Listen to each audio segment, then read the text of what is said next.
Live and unmuted. Hello, welcome everyone to another, probably move that, great night as we are here at the at the Couch Cooperative. I almost stumbled myself on my own personal stream for a second. We're here at the Couch Cooperative as we are continuing through our campaigns of 5th edition's Dungeons and Dragons. We are here on episode 1 of a brand new campaign. Our most recent campaign, The Curse of Strahd, did end in a TPK. It happens. It happens. So hey, we man. are beginning the TPK bread and butter, the Tomb of Annihilation. So we are playing the 5th edition's campaign, the Tomb of Annihilation, and if you check in the video description, you'll see that we are playing this on the optional meat grinder mode, which is an additive difficulty. So for the remainder of the campaign, the meat grinder home rule is that death saves are considered only as successful on 15 and higher. That's going to be a little bit of an added difficulty, which will make sense as we get into the story. So with that being said, we are happy to announce, and you'll see we have a little bit of a glow up. There's a little bit of some pictures that are right now, right below me. These are going to be some of the images of our characters because we might expect a lot to die in this campaign, and so by having the character art below, you'll be able to have some of those character images and be able to get an idea of who it is that is speaking, along with down there in the corner, right beneath and to the side, you'll see a list of all the characters as well as their pretty much their race and their class that is kind of pertinent for that particular character. I'm sure if you take a look back and forth, you'll figure out who's who. So, with that being said, we don't have any major announcements left to do, other than just going ahead and getting right into the campaign. So with that being said, it's been 2 years. 2 years of searching, 2 years of hunting, 2 years of finding. A necromancer has been quite problematic in the Forgotten realms, specifically in the land of Faerun. 4 individuals have been hunting this necromancer down. They finally have caught up to him. It has been a long time coming.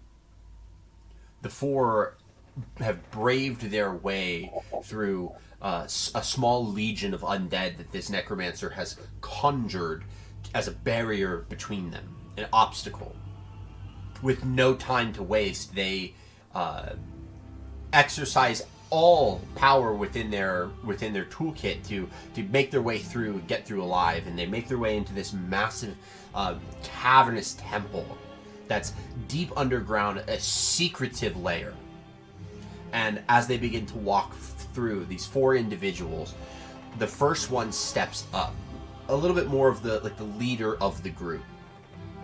This very, very intricate platinum scepter in his hand. And he looks out towards the necromancer whose back is turned to the 4 and is hunched over an altar, muttering these arcane statements in this language that the 4 don't know. This leader steps up.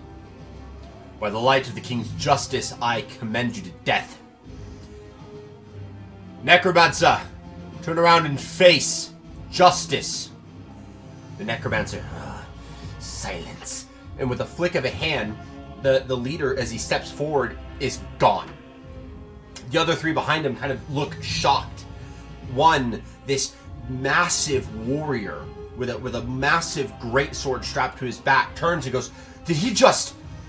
Another one, a little bit more lithe, nimble, fast, turns over and goes, "He just made him very angry."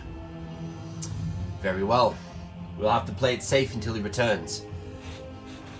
The warrior grabs his greatsword, unsheaths it, and says, "Ha! More for me!" And he jumps. As he jumps, this anger stems out from him, causing several of his ancestors to spring out from his body and fight alongside him, and he hurls himself at this necromancer. And as he's about to bring the blade down with this scream, this "Aah!" and as he gets close, the necromancer turns and goes, "Silence!" And he grabs him with this arcane grasp, and he holding him in the air, throws him and hurls him into a wall. With this loud crack and crash of the stone, dust starting to settle as he gets thrown into about a good meter's worth of just solid stone. As the dust is continuing to flow up, the fourth individual, who I haven't kind of said, is this more a more like small, more arcane individual. Has a sword strapped to his side, but walks over to the more lithe one and starts to put a series of incantations on him, some enchantments. As he places those enchantments, he puts a sigil on his back, and he looks over and says, "There, go quick, make it happen." The one that's lithe just bolts with this sudden speed as he's been hasted, with a speed that is faster now than its enhanced natural speed, runs straight up to the necromancer and grabs him and slams him up against the wall with a speed that causes a sonic boom to reverberate and crack the pillar work that's behind him. As that happens, he backs up, and it's like arrows, like just coming in from different directions. Boom, boom, boom, boom, boom, boom, boom, boom, boom, boom, boom, just running into him with every single punch. The force and the speed, again, poof, poof, poof, these massive blasts just continue to occur behind him.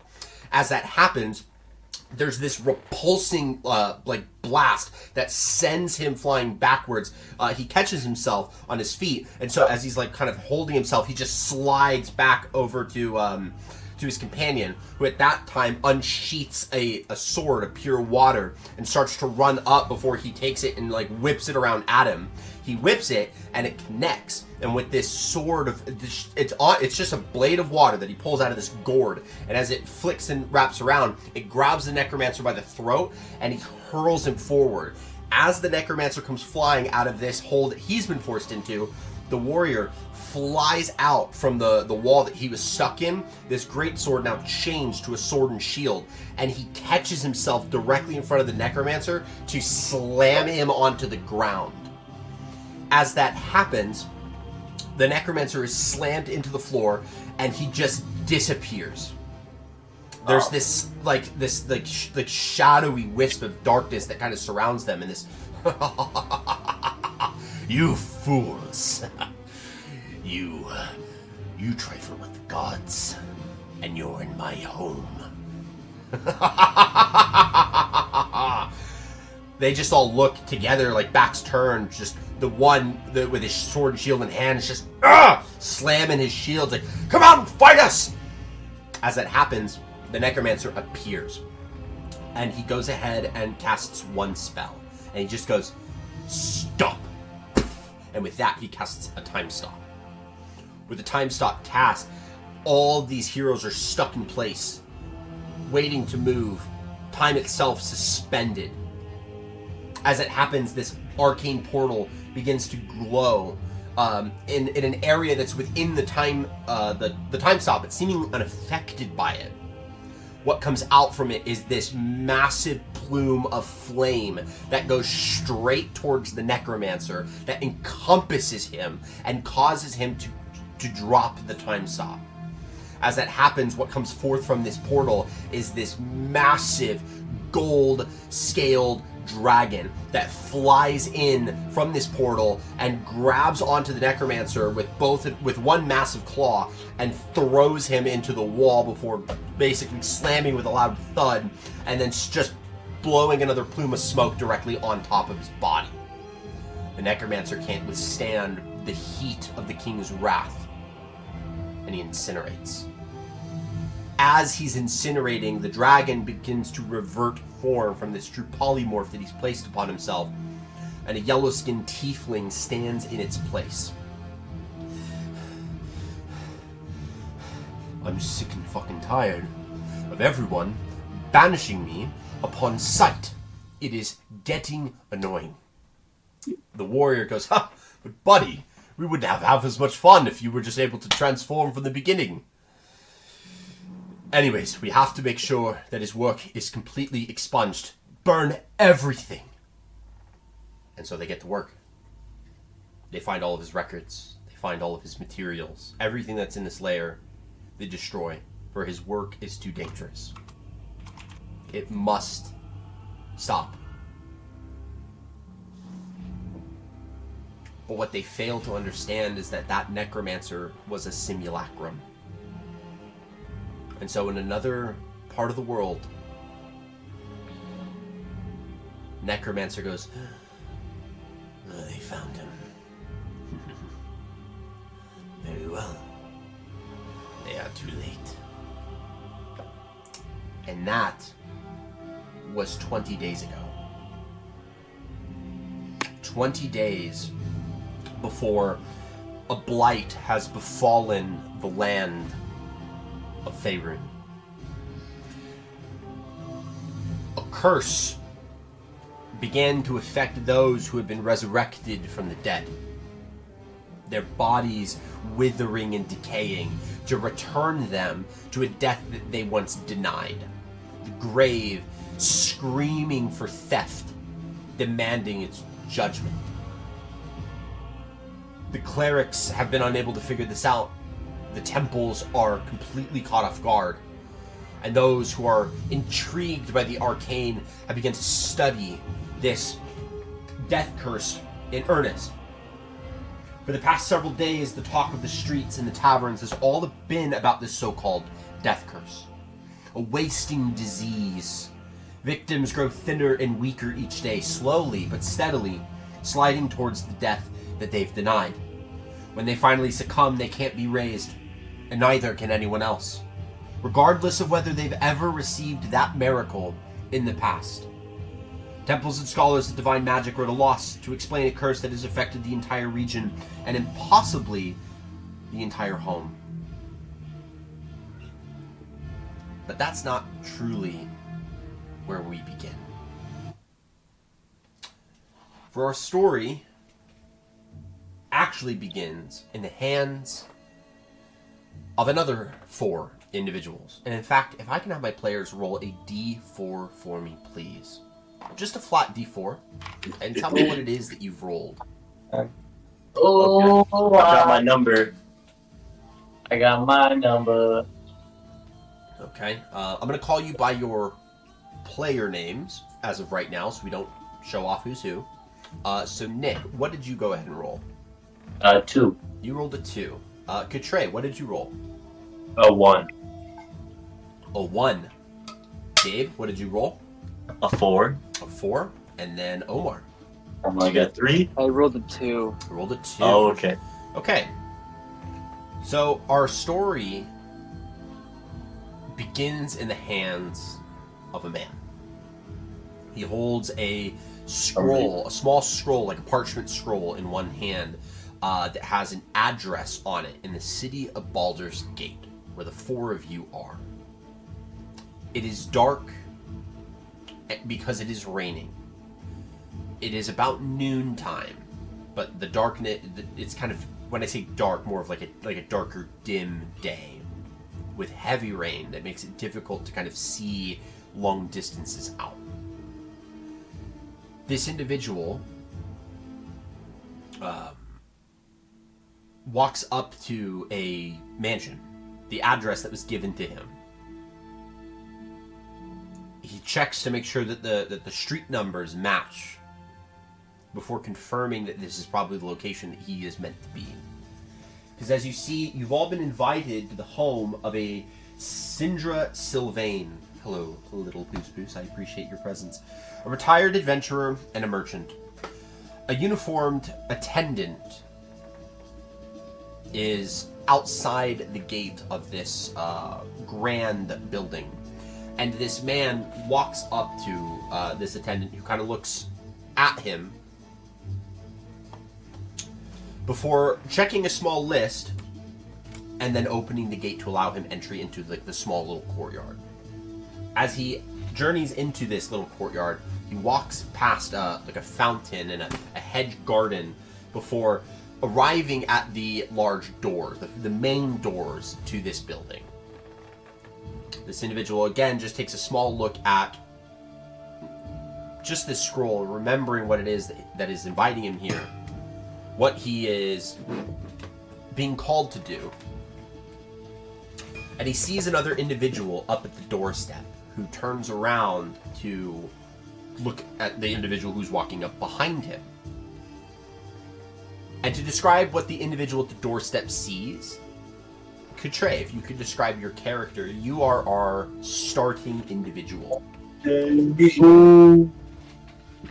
you see a Chultan man with long red dreadlocks with beads and charms in them, and he's not wearing a shirt. He's very well built. He's got like traditional gold and red paint all around him. He has wraps around his hands, and he has a very like kind of like a traditional looking like shorts / skirt ish. When you say traditional, you mean Chultan traditional? Yeah, Chultan tradition. It looks very much like a warrior. But also, because you're in the city of Baldur's Gate, very foreign. Yeah, very foreign. Very foreign. Yes, so, and if you would like to go ahead and introduce your name, you are Osa Balaka. Yes, Osa Balaka. Balaka. And Osa, you are spotted by another individual who is also incredibly foreign in these lands. More specifically from really from an aesthetic point of view, as a blue-skinned tiefling is currently at the doorstep waiting to be allowed into the building. He's the one that has turned around and has seen you. So, Gabe, if you would like to go ahead and describe your character for us. Okay. So you see a blue-skinned tiefling. He's a fairly lengthy man for what seems to be a melee fighter, or at least someone who is in melee combat. But he's still got the muscle on him, but it's just a combination of height and muscle, so he doesn't look as big. And he's got one horn that he's got like a gilded piece over it, a little pirate hat, and like a leather loose kind of shirt with a leather skirt. Just everything really loose, kind of dangling off of him. Nothing really hanging on tight. And then he's got a like a fucking a war axe on his back. So it's like yeah. Just like it. And the war axe, it's nothing crazy. It's really simple. Just leather hand wrapping and solid metal the rest of the way. Is it a one-sided axe, or is it a double-sided axe? It is it's double-sided. Double-sided axe, okay. Yeah.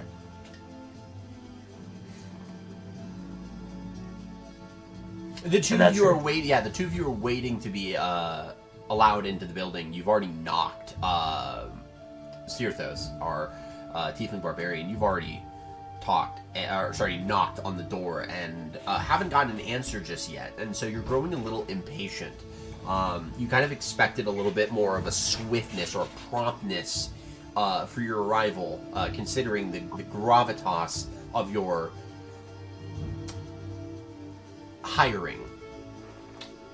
But you see this individual come from behind you, and he is...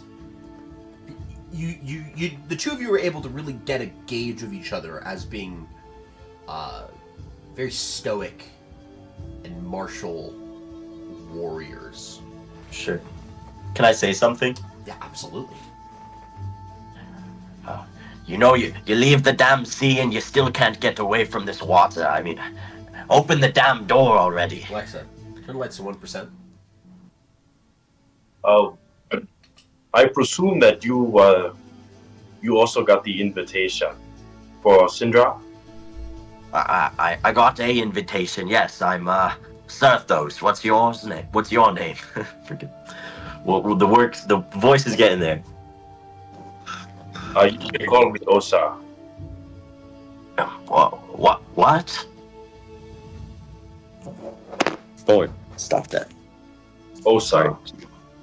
Osa. Oh well, that's easy to remember. All right, Osa.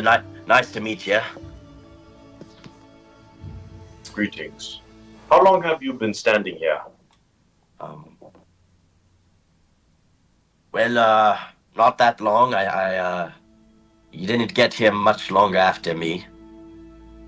At about that point, the door opens, and an older gentleman who is in a little bit more of like a fanciful attire. Please forgive me, gentlemen. My name is Barathor. I deeply apologize for the delay. I was allowing 2 other guests to arrive. They've arrived a little bit before you, and they will be currently in the waiting room. Allow me to, please come in. Syndra is expecting you, and kind of opens the door, allows you guys to go ahead and walk in, closes the door behind you. Can I grab you anything before I take you to the waiting room? Please, a towel or something. I mean, I'm soaking wet out there. Yes. My apologies. And he goes ahead and casts prestidigitation to dry you off. Yeah. Cool. My humble apologies. What kind of ale do you have here? I'm sure that we can. We don't. I also apologize for that. We don't partake in the more low-class styles of drinks. We have a lot of vintage wines, which will be made available for you in the waiting room. I can take you there.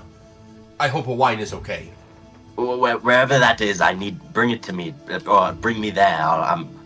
Yes. I've been dying for it. Right this way, sir. And he goes ahead and leads you down the hallway and upstairs into a waiting room. And as he opens the door, he knocks on it as it opens. Like, he opens it, cracks it, knocks on it, and then goes, gentlemen, and he goes ahead and opens the door fully. We have 2 other individuals who have also been sought after for this expedition, who have arrived a little bit behind you. This will complete everyone that's here, and now I will go fetch Syndra Sylvain.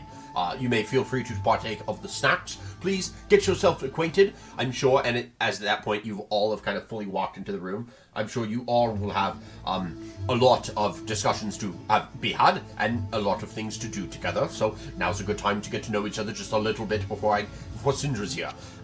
Food is available, so drinks. Have fun. I will be right back. And then the door kind of closes behind as Osa and Sirthos walk in.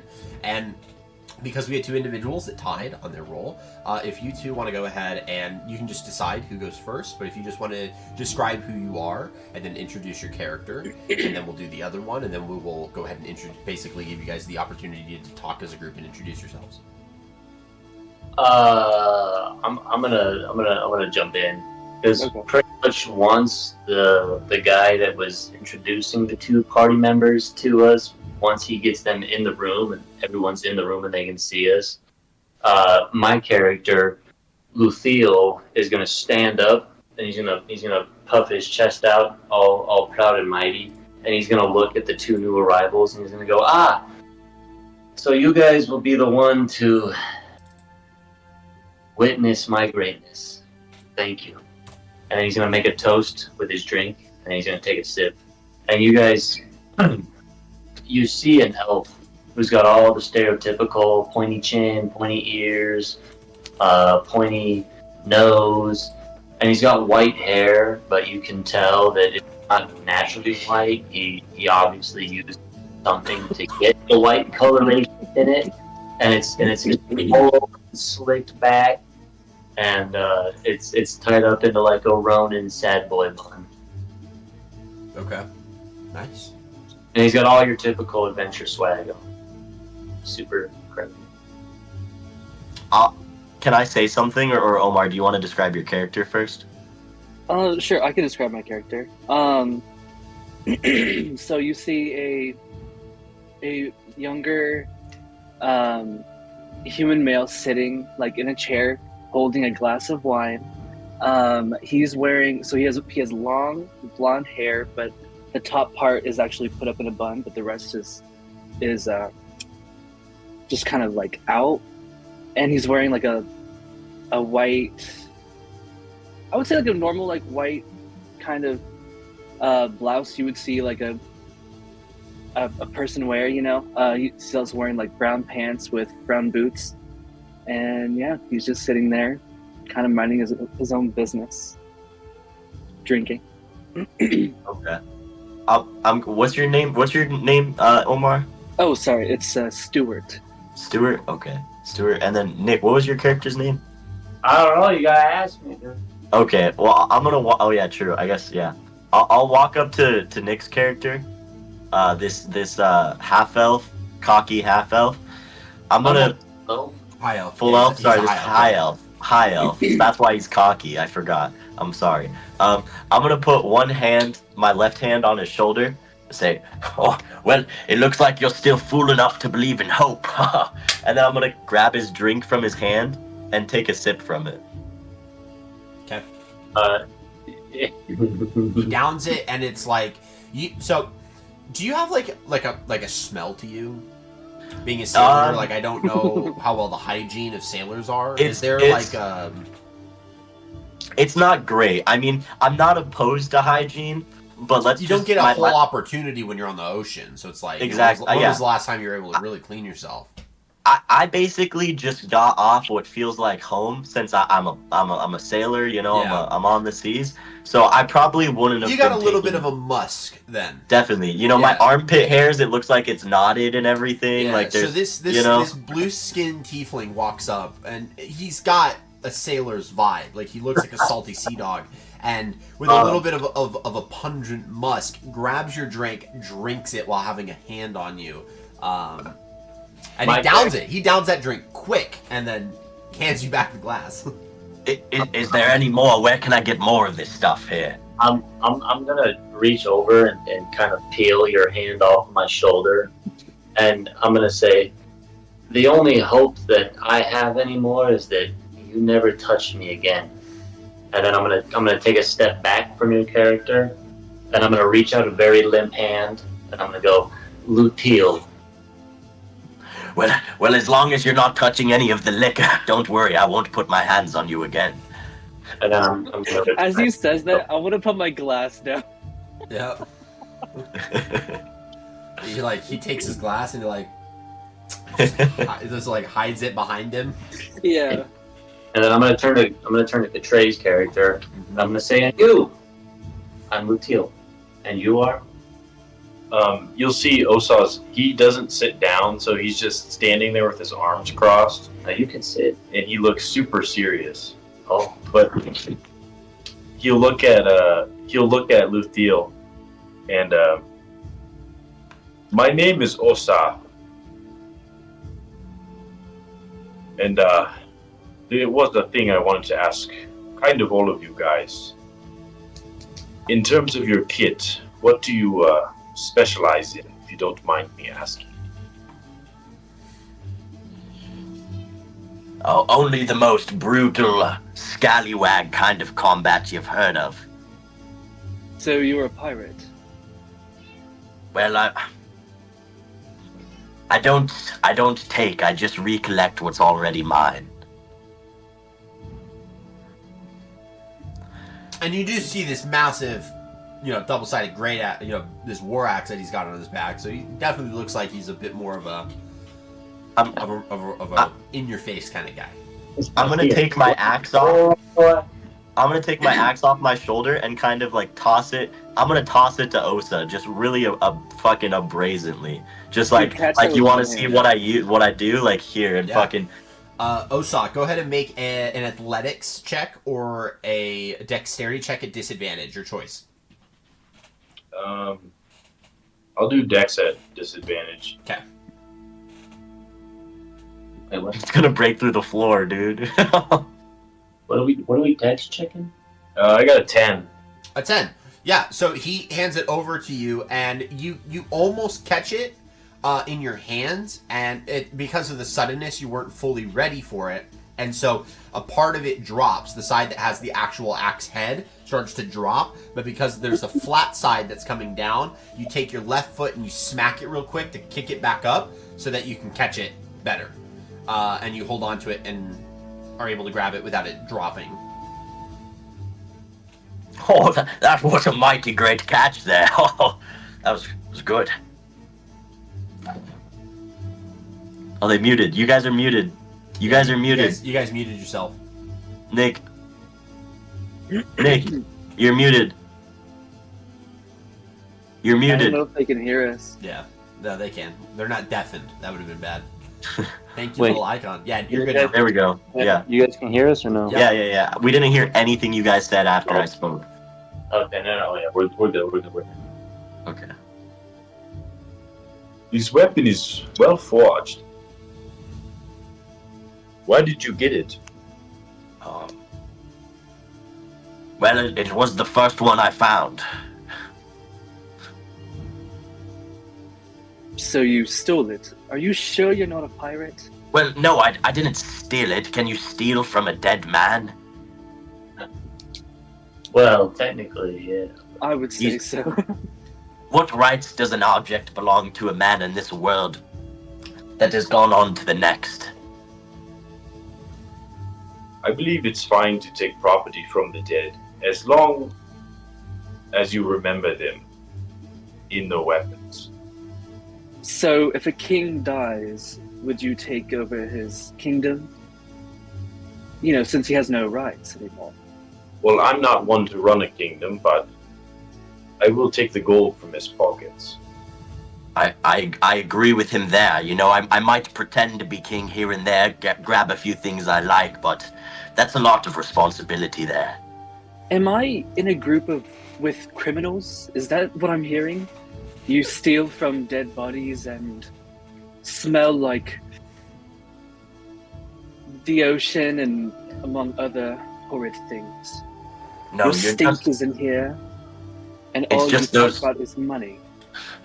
those books they show you at the clergy just don't give you a taste of the real world. Trust me, I would not want to sail with the likes of you. Oh, but what great things us sailors have done. None that I know of. You know, I prefer to refer to myself as a humble merchant sailor. That's how I look at it. Right. I want little Theo wants to butt in. He's gonna say, "I don't think that's how anybody looks at you." Well, And he's No. gonna he's gonna kind of gesture to your general size. And he's gonna be like, "Yeah, you're just a little too big, and you got a little bit too big of a weapon, and you look kind of scary, friend." you know, mother never said I was a beauty, but she didn't say much at all. I never met her. Oh, fucking. Is that why you became a scoundrel? Because you don't have a mother. Well, I mean, I'm sure she existed. I wasn't born out of magic. With that, you guys hear the door knock. You didn't hear it open because of the recent laughter in the room. But the door had been opened, it was knocked on, and you hear Barathor. Gentlemen, Sindra Sylvain is ready to meet you all. If you would please follow me. And he looks over and goes, you can feel free to grab a bottle of the wine if you need it. I grabbed two. He grabs Oh, and he goes, right this way. And he leads you, so this uniformed attendant goes ahead and ushers you into a wood-paneled room after leading you up a grand staircase to the third floor. In this wood-paneled room, there's a fireplace, several comfortable chairs, and a heavy table that is bearing goblets and then a couple additional bottles of wine. The darkly paneled walls are hung with maps and sea charts, with racks, shelves, and cabinets which hold hundreds of more rolled-up maps and charts along the walls. A person is seated in an overstuffed chair near the fire. You can't discern a gender, because only the person's head emerges from under a heavy blanket draped over the chair, and an embroidered hood and silver mask conceals the wearer's face. Even the person's dry, raspy voice provides no clue. Help yourself to the wine, and seat yourselves, friends. I hope I may call you that. Well, if you keep giving me wine, you can be anything. Oh, this is great. You're quite gracious, sir. Yes, yes. Your gratitude is well placed. But, are you fit to be speaking right now? I mean, you don't seem well. I see I did not hire you for your brains. Please, find your seats and we can begin.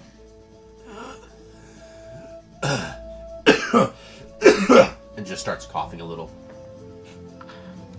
My brains told me the right thing. He was sick. My name is Sindra Sylvain. I was an adventurer years ago. I died once and was raised from the dead. I have since closed the door on that stage in my life.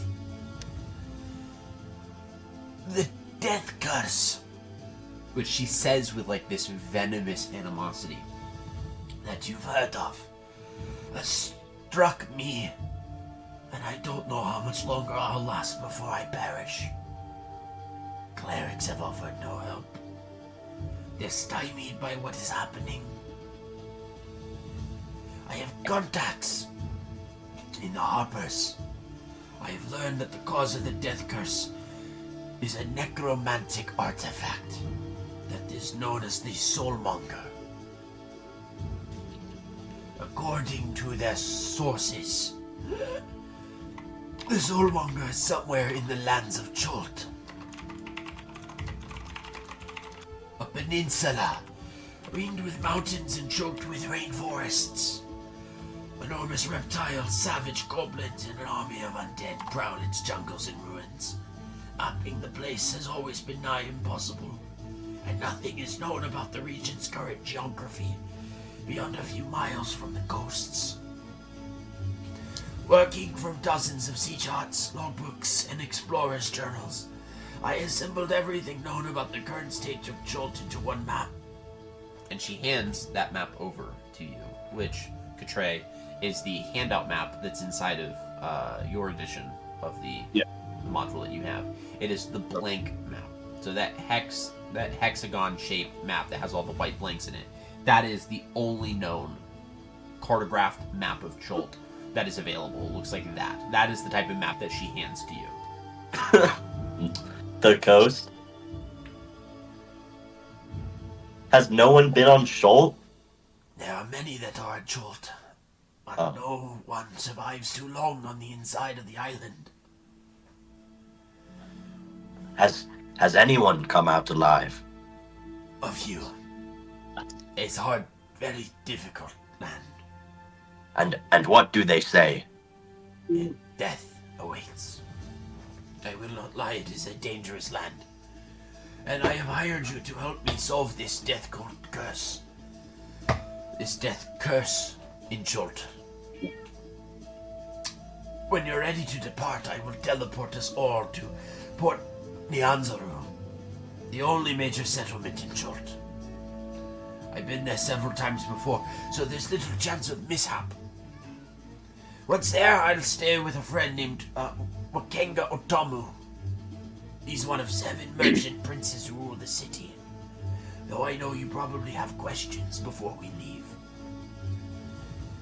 I promise each of you a magical item from my vault upon successful completion of your quest. And will give each of you some gold to cover your expenses on the initial part of the trip. And she has a chest on the floor, which is then opened magically, and inside are 4 pouches. Each pouch contains 50 gold, which she gives to you, on top of your starting gold. Well, don't you think you could put together a little bit more gold than this? I mean, you're telling me no one survived and you want to give us 50 gold. Send us on our way.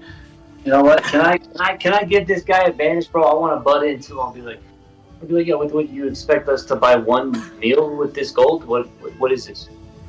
This is what I've been comfortable providing to what is not my first expedition into Chult. Oh. I don't say that in character, but I'm neat. Well, I might be more inclined to provide more upon evidence of success. oh, so if we don't die in a place that almost every single person that goes in there dies, then we can get our reward. You see, this 50 gold, I mean... What I'm saying is I'm inclined to fund you better if you don't die quickly. Then You're You're lucky that I need this gold. I'll tuck it away in my pocket. What I thought.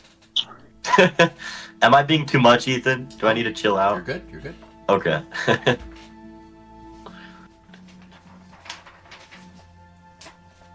Do any of you have any questions? There is something I'd like to say. As someone that comes from Chult, just make sure to keep your guard up. Don't trust anyone too easily. The jungle is not a safe place. Yes, danger lurks around every corner there.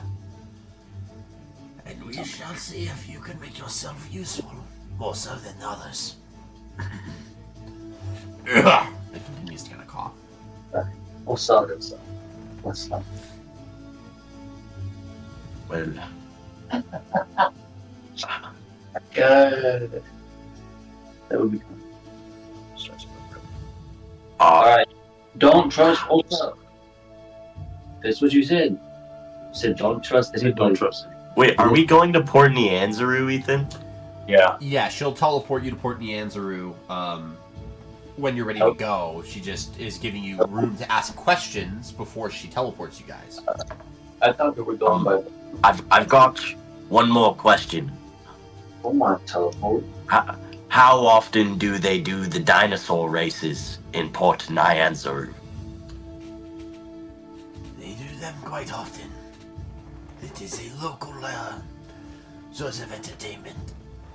You would have to ask when they're doing the next one. It's a decent place for money. Alright, that's it. That was my final question. Gambling. I have a question as well. Yes. Miss Sylvain, how long have you been afflicted for with this death curse? For the past 20 days. And I do not know how much longer I have. So I can't express this enough. Time is not your friend, and neither is it mine. Swiftness will be your ally. I will wish for you to work together and to rely upon one another. So, if you've had a rough start, I suggest you figure out how to get the fuck over it.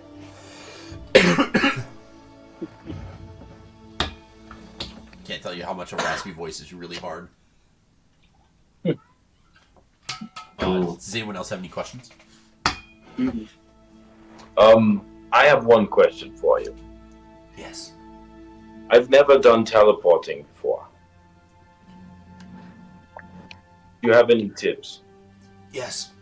Have you eaten recently? No. Then you'll be fine. Easy enough. With that being said, does anyone else have any other questions before we move forward?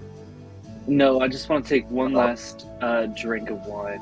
I want to grab one more bottle of wine really quickly. Grab the bottle. I would like to grab a bottle myself. Oh, I see I'm not the only enjoyer of alcohol here, am I? I just feel like you overindulge. You have to savor it. Overindulge. Yeah, I overindulge. I've been told my life's going to be taken away from me, at least with a 90% chance. Oh, forgive me for wanting a bottle of wine or two. You mean Or 3? three. This is your 3rd now. Oh, who's counting? I'm not. It seems you are all going to get along very interestingly. With that- I love very interestingly. With that being said, she goes ahead and gathers you all together in this room and begins to start the incantation for a high-level teleportation spell. And this spell begins to cause like these runes to kind of appear on the ground beneath you. She kind of tells everyone to clasp hands. You guys kind of clasp each other by the forearms.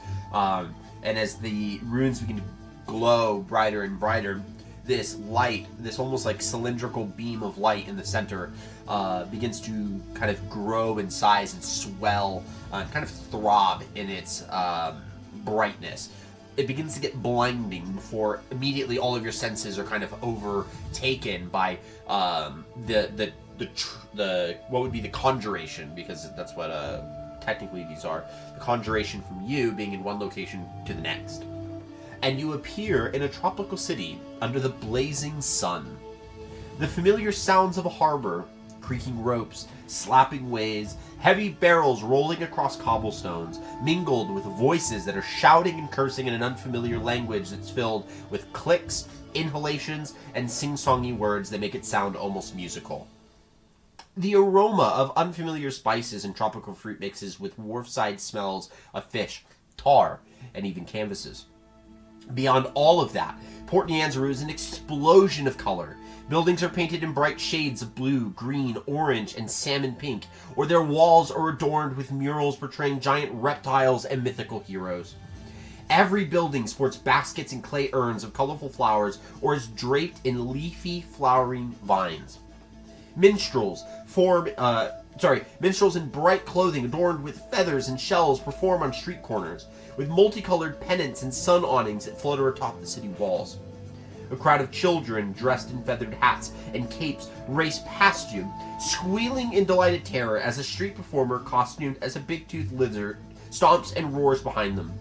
The whole city seems to be bustling, sweating, laughing, swearing, and singing. You are all gathered around in the lands of Chult and Port Nyanzaru. Sindra, being with you, says, "If you're looking for a place to stay, I'd recommend the Thundering Lizard if you want a raucous time, or Kaya's House of Repose for a good night's sleep. I am going to meet with Wakenga Otamu. I will come and find you by the nightfall, so that you may meet with him and talk with him. Until then, get situated and wait for my return." And with that, she begins to kind of walk off, and she's just in this like embroidered robe, so she's this like little huddled being with a mask, and just like walks off. I'm gonna grab Osa's arm, and I'm gonna say, "You've got to show me where those dinosaur races are." You said it to me. Yeah, I put my hand around your arm. Wait, Ethan, I would know where it's at, right? For the dinosaur races? Yeah. Yeah, you absolutely would know where the dinosaur races are. Since this is actually your home. This is where you're from. The dinosaur races. Let me actually just pull up the full map of.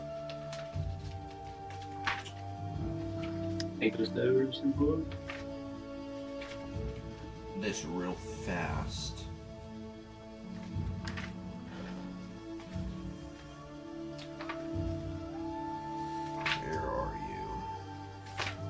Where are you? I'll describe a little bit while I'm looking for this. The way that Port Nyanzaru is actually split. So it's separated into 3 different segments.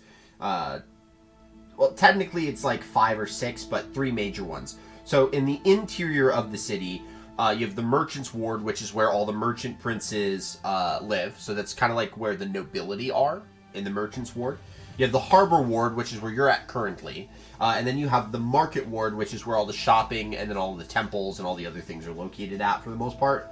And then outside of the city, you have what is known as the Old City, which is a little bit more of where the poor side of Port Nyanzaru is at. It's also where the Executioner's Run is located, is in the Old City. You have the location that is known as Malar's Throat. And Malar's Throat is a series of just a lot of like ramshackle buildings that are kind of built around a small ravine. So there's like rope bridges and bamboo bridges that kind of connect these buildings across the ravine, but that's outside of the actual city. And then you have another place that is called the Tariki Anchorage. And the Tariki Anchorage, just so that you guys have a good idea of the Tariki Anchorage, let me at least find a little bit on that one real fast.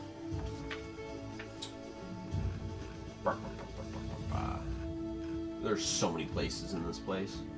So with Tariki Anchorage, that is on the eastern side of it's the eastern side of the city, and it's pretty much where all of the beasts are located at. So it's where they store their beasts of burden. It's where they store the dinosaurs that are trained for street racing. They stable them there. So that's pretty much where the dinosaur pens are and all the other animal pens and things like that. So that's in Tariki Anchorage. When it comes to what? Where do I live?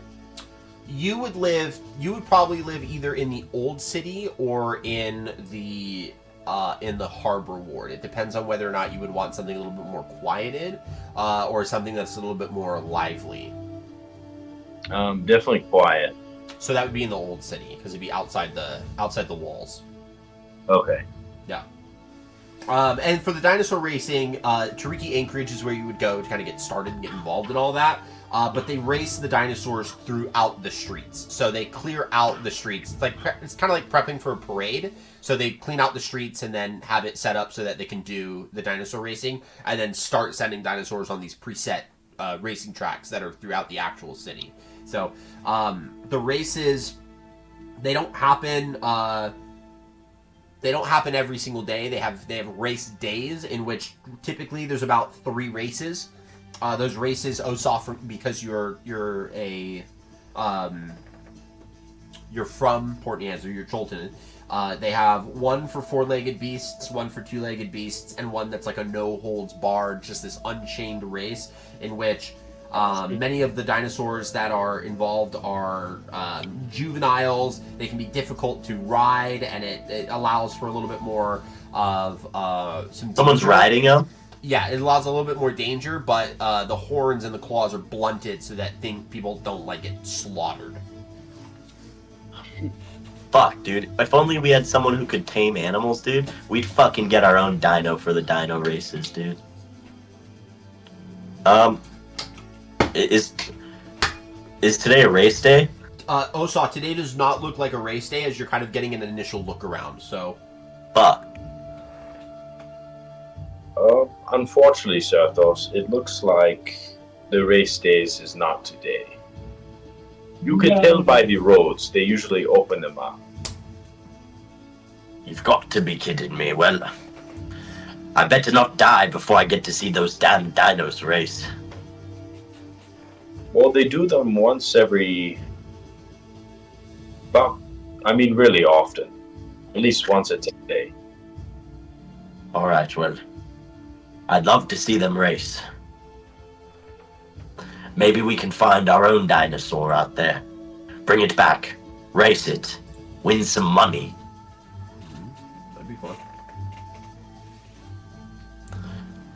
Alright, well, I don't really fucking care about checking out this city, dude. I'm okay with fast traveling to nighttime.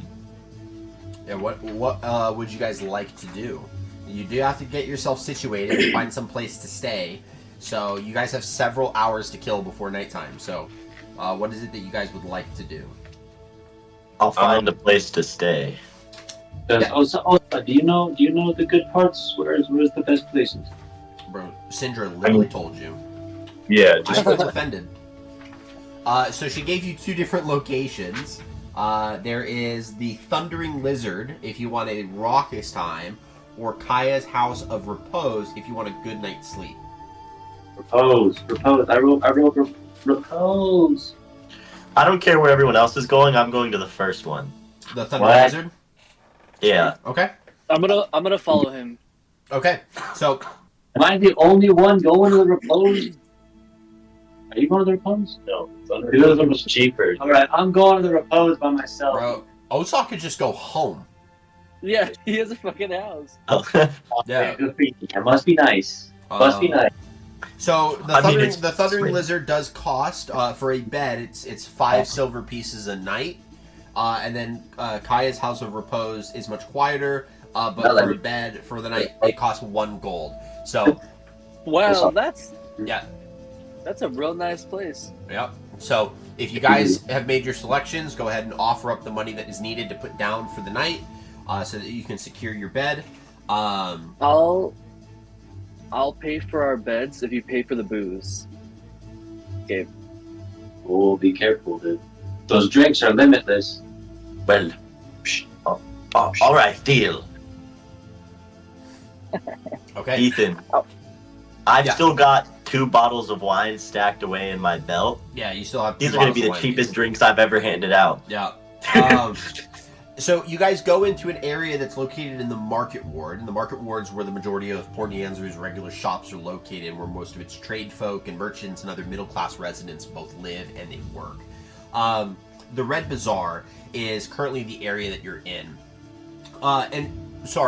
For Osa, I will allow you to make a small retcon, since the market ward is also an area for more middle class. I don't want to technically put you into being a poor person if I don't have to. If you want to be in a more middle class family, because I know you have a family here, which sucks when you die. It's gonna be crazy. But would you want to live in the market ward instead and have a little bit more of a nicer home? Yeah, Okay. please. So you'll know the Red Bazaar area really well because it's close to home. And so the Red Bazaar is named because of it gets this label because of these huge slabs of dinosaur meat that it sells there, and the resulting buckets of blood stain the rain-washed gutters, giving the bazaar an unnaturally red hue. It's blood stained, quite literally, and so that's why it's called the Red Bazaar. There's so many people that travel here and are searching and shopping, and because this is a port city, it also gets a lot of what would be importing. So there's a lot of merchants that are trying to come in and sell their goods, and a lot of merchants who are trying to sell the goods that they've also imported from other places. So it's just a very bustling area. The thing of note for you guys is how hot it is and how humid. So I know 3 of our characters are wearing very loose sets of clothes. And so just real quick, Stuart, do you have any armor by chance? I have leather armor, but I would say it's pretty light. I don't. Right. So you would actually be a little bit more sticky and humid under the pads of the leather armor. Okay. Whereas, Osa and Sirthos would be just kind of just glistening with a thin sheen of sweat. And then Lou, you have, what kind of gear are you wearing? Because you're a wizard, you don't get armor. So Yeah, I'm ready. you're not technically armored, even though your image has some cool battle mage looking style to it. So you would also be kind of drenched in this thin sheen of sweat. He's mostly just wearing a thin black linen cloth all over his body, trying to absorb the sunlight, but not fry himself. Yeah, and so it's hot, it's sticky, it's sweaty. You already can kind of get a sense of just kind of some levels of just smells that come from different, whether they're people or some of the beasts that are here. And some of these merchants have beasts of burden that are carrying their wagons. So you see one wagon's being carried by a horn-blunted triceratops that's about mid-size, and is walking it over, and the merchant feeds it very well and kind of pets its massive shielded plate and begins to speak to it in Chultan, which again, the Chultan language is intermixed with series of clicks and other more melodic language styles that sounds very vibrant. And so he speaks in this language which the rest of you don't know other than Osa. And Osa, you know that he's basically treating this Triceratops as if it's family. He's just taking care of him. He's just making sure he's good. So he's patting down. He's you have done a very good job today. I'm very grateful for all you do for me. You are very good. You say nothing at all. What a good boy. With that, you guys go ahead and gather your bedding situations, get that all situated, making sure that we have people that are staying in particular areas. So just so I make sure I have an idea, I have 2 people at the Thundering Lizard, right? Yes. Mm-hmm. Okay, so I have Sirthos and Stewart at the Thundering Lizard, which is 5 silver a night. And then I have Luke at the Repose, which is 1 gold a night. Osaw gets to waive that because he has a house. Oh, hey, yo, can I hit up any of the village ladies? You can try if you want, if that's what you want to do. Now would be a good opportunity, guys. By the way, just to help you, you guys are in foreign land. You're in an area that you don't know. It would be a really, really good idea to start to utilize this opportunity that you have, pretty much unrestrained, to get yourself to meet important people, not just ladies on the street. Not just men that are hanging out with the dinosaurs. Try to find people of importance that can potentially give you information. Try to find people that could assist you with putting you in the right direction of what you are going to want to do here in Chult. You have a big task ahead of you. And so, every second matters, and kind of wasting it on things that are frivolous will not be in your best interest. I do want to check out, is there like any place where like maybe clerics hang out, or maybe like a temple there are several that I can go to? There are several, and Osaw is able to kind of tell you the few that are here. So there is a temple that is dedicated to Savras, the deity of wizards, fortune tellers, and diviners. The Temple of Gond, which is the deity of artisans, craftspeople, smiths. A temple to Sune, which is the deity of beauty, the deity of wonder. And then also a temple to Joaquin, which is the deity of trade, commerce, and gold. Monday. Also, one last temple, a temple to Timora. And Timora is the deity of luck. Get the money, bro. Get the money. Get the money. Oh, some medicine. I'm gonna go to the bathroom really quick. Go for it. First. Wow. What was the last one called? Sorry. Timora. Yeah, and Timora is the goddess of luck. Lady Luck, they call her. Wait, Ethan. Yes. Since I know the curse is going around, and it's typically people will go to clerics for it. Do you know, like, which cleric would be like the most common that people would go to like deal with the curse? For the past 20 days, no one's been able to get even any close to this in terms of all clerics have been caught, stuck, and have no idea what to do. So you could go to anyone, because you gather that they're all stuck in the same predicament, no matter how better off they would have been at the beginning. They're all at the same point. They have no clue what's going on. Not in the sense that they're unaware that it's happening. They have no idea what's causing it, and they don't know how to stop it. They don't know how to fix it. So there's really nothing they can do. So you can go to anyone, and they'll kind of give you that same impression, but you might learn more from other people, depending on those individuals, not necessarily from who they temple with. Ethan. In Luke's pursuit of the ladies of the night, does he? I want to try and look out for people who are like making a scene or causing a fuss or just being generally obnoxious. Do I notice anyone like that? Ladies of the night. In the current immediate part of the Red Bazaar, there's not a whole lot of people that are causing a ruckus. This is you get an idea that this is a pretty well-behaved area. Like this too far? Huh?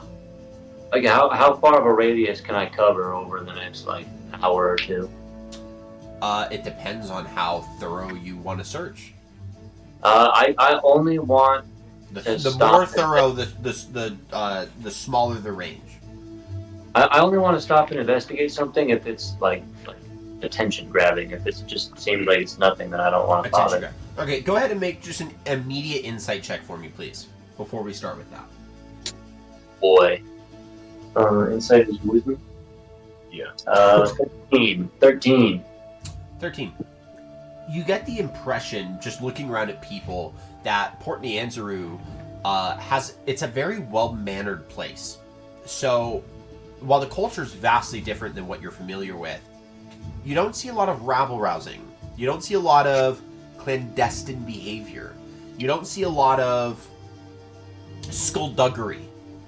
Very well-mannered. People are just doing what they do. You don't know necessarily why, but you get the impression that this might not be a place where you're going to get a whole lot of criminality out of. Yeah, no. I was more so. I'm just trying to look for some. Well, I guess that's fair. Yeah, so like randomly coming across someone that like stands out for being obnoxious, probably not going to happen. You could get a little bit more intentional and try to look in specific areas of the city. And then if you need any assistance, you can go to Osa, and Osa can go to me, so that I can tell Osa what Osa needs to tell you, and then we can call it a day. No. Yeah, no. I realize that a necromancer is now probably not going to have many of its subordinates that are interested in the party lifestyle. Okay. Kutre, go ahead if you can. Roll a d20 for me real quick. Who's that, me? No, Kutre. Go ahead and tell me what you wanted to do. Just hold on to that result. What do you want to do, Nick? No. It's Okay. Kutre. I got a 5. A 5. Okay. Yeah, so what do you guys want to do?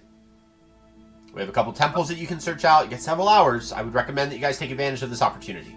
Yeah. I wanted to go with Stuart to the Okay. cleric, or the cleric Yeah. area. Is there any particular temple that kind of stands out for you? So just to go through the deities again, you have the Temple of Sovereigns, the deity of wizards, fortune tellers, and diviners. The Temple of Gond, which is artisans, craftspeople, and smiths. The Temple of Sune, which is the goddess of beauty and wonder and love. The goddess Timora, which is Lady Luck. And then the god Joaquin, who is the deity of commerce, trading, and gold.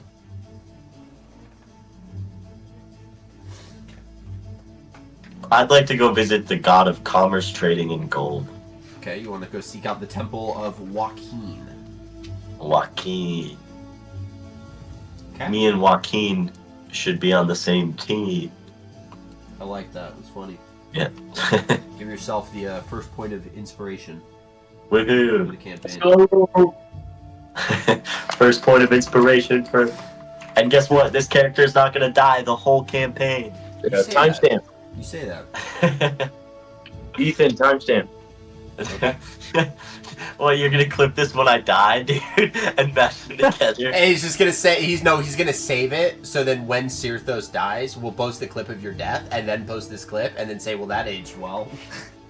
It was like 13 seconds. It was a bit after, I Yeah, think. I wrote it down. We're good. That's Okay. awesome. Okay, so is anyone in opposition to going to the Temple of Joaquin? Or is there another location that you guys want to check out? So we have Sirthos for sure going to the Temple of Joaquin. I was thinking the Temple of Timora. Temple of Timora. Timora. Okay, so we have also the Temple of Timora. That's perfectly fine.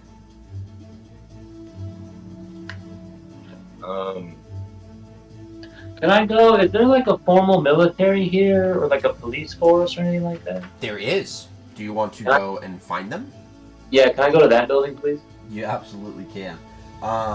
So you would be heading towards a location called Fort Nianzuru, which is kind of funny because Port Nianzuru has a fort named Fort Nianzuru.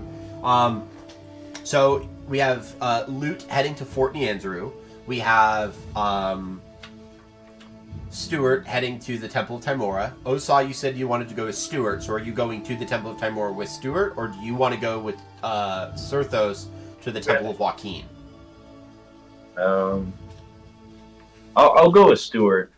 You'll go with Stuart. Okay, so I need out of Stuart and Osa, I need one of you to choose who's going to roll initiative alongside the other two, so we can figure out the order of how we're going to go about this. Okay. You said roll a dice, or? Yeah, roll an initiative roll so that we can figure out who's going to go in what order. Omar, do you want to roll? Roll. What's your initiative? +4. Are we adding our I initiative? would Yes, go ahead and add your initiative. I would roll if I were you, because I have a -1. So Oh, okay. I'll roll. I got a 14, so 14, okay. got fucking carpet. And Osa? I got a 9. Osa Oh, wow. got a 9. Okay, Yeah. so now we just need to get a roll from Luke. Can I roll for him? Go ahead. Because you have this, you should have his character sheet by you. Lucille. It sounds like Lucille, but you have a lisp. I Lucille. know, it's really tripping me up. I got a 15 for him. 15 for Lucille. So we're gonna go with we're gonna start with Serthos because he's here. So Serthos, you make your way. You stay in the market ward, so you're in the same area of the city, and you arrive at a magnificent structure that is known as the Hall of Gold. It's this shining golden roof that kind of crests the building that you imagine gives it its name. It is located at the highest point in the city, on a small little mountain that they call Mount Sabasa. And I say small mountain, it's not a mountain, it's just what they call it. There are a lot of people that are just like coming and going from the building currently. There's a wide stone bridge that connects Mount Sabasa to what you also see to be this grand stone coliseum that's immediately next to it. And as you walk up and you walk across the bridge to get into the Hall of Gold, you are immediately greeted by a couple of their local priesthood. And you can see that they're kind of there's a little bit of busyness in here. There is, and there is an older lady, an older woman, Chultan woman, who seems to be a little bit more in charge of the priesthood, and is currently at the back of the temple, and is speaking with a couple of what seem to be very renowned individuals. But the first couple of priests come up to you and say, "Greetings, welcome to the Hall of Gold. We are so pleased to have you here in the grace and divine nature of Joaquin, who is here to bless you for commerce and gold and growth and prosperity, to make sure that what you give, you get tenfold. How can we help you today? Is there anything that we can do for you that could make your life just a little bit better?" Well, I was given this quest, this gold for this quest, and I was told the likelihood of my death is close to certain, and I feel that I've been cheated. You know, I mean, no one has respect for a human life anymore. The gold that was given to me, this measly amount just for my life. One of them immediately raises a hand. I do not mean to interrupt you, my friend, but you are not a human. I'm a humanoid. You know, we're all one and the same. Do we really need to differentiate you have here? a very egalitarian point of view. I love that, my friend. That is very... I apologize. You have caught me corrected in my regressive way of thinking. You should pay me for that. Oh, that would be... Man, if we had to give up money for every slight that we did, I would be broke. Bless the gods, that is not what we have to do. Well, and I guess if there was any way that my life could be worth more gold, then that's how you could help me. Let me ask you a question. Is this quest that you have to go on something that goes into the dangers of the jungles of Chult? It is, yes. Then I recommend that the best way to make sure that you do not die out there is you need to find an individual who is named Jobal. Jobal is one of our many merchant princes who lives here in Chotan. Jobal? Jobal, yes. Like a... It's spelled Jobal. So it's Jobal. It's Okay. Jobal, yeah, but they're saying But Jobal. it's pronounced as Jobal. Okay. That's how they're pronouncing it. Okay. He is one of the many merchant princes that runs and leads and rules here in Chotan. And he specializes in guides and sellswords that would provide you with opportunity to wander the lands of Chotan with people experienced in this area who could take you to locations that would help you find the things that you seek.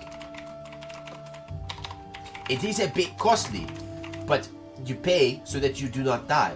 You get your increase, your wealth, your return from the many treasures of things that you find out there. For there are plenty of things that are out there. Joaquin has blessed the lands with immeasurable amount of treasure. You just have to find it. That sounds intriguing. And But- if that does not settle your boat, there's always a Colosseum where you can fight to the death. How can you be so certain that this Prince Jobal will be willing to help us? Because you will pay him, and then he will help you according to how much you pay him. He's got Oh, plenty of he sells. It's his entire thing. He deals in merchants in sellswords and guides. You can buy a couple of armed individuals, mercenaries, who can go into the jungles with you to make sure that you do not have to die. But you also are probably going to want a guide. I would say, for any foreigner who is not native here to Chultan, and even a couple of natives of Chultan, those lands are deadly, my friend. You do not want to be caught outside. Not in the slightest. Well, you know, it's not really what I asked for, but I appreciate it, kind of. You're very welcome. I'm just trying to help the best I can. Well, I mean, it looks like you guys are quite wealthy here at the temple. I thought you might have been able to give up a few coins, but that's all right. You know, and we're not all Joaquin. Yeah, we do not hand out just to random individuals. That we You don't help out to a struggling homeless person. I have no home here. You don't look like you're struggling. You look perfect. Look at that hefty battle axe on your back. You look like a mighty warrior. I would say that you, and he puts like a little fist pump against your sternum. You look like the kind of man who could go out and seize the day. We try to help those who are destitute, stuck in poverty. And you don't fit that bill. Maybe lose a couple pounds where I can see your ribcage, and then I would probably say, man, this man needs some food. Well, all right. Well, when I find Jobal, I'll let him know you guys were no help to find him. He's actually here. He is speaking with the Mother of Prosperity herself. If Oh, you want to, what? Sibon Seni is currently meeting with him, but you can speak with him right after, and he would probably be able to talk with you. Sure, let's go talk to her. Yes, I'll wait. Yes. I will go ahead and let him know that there is a new person here looking for his services. I will be right back. Let him know that it's a blue tiefling. Oh, you would be so quick to spot out then, my friend. That is a good idea. And he goes Yes. ahead and kind of walks off, and he heads over to the Mother of Prosperity. This Sibon Seni, this priestess that he had mentioned, who is the chief priest here.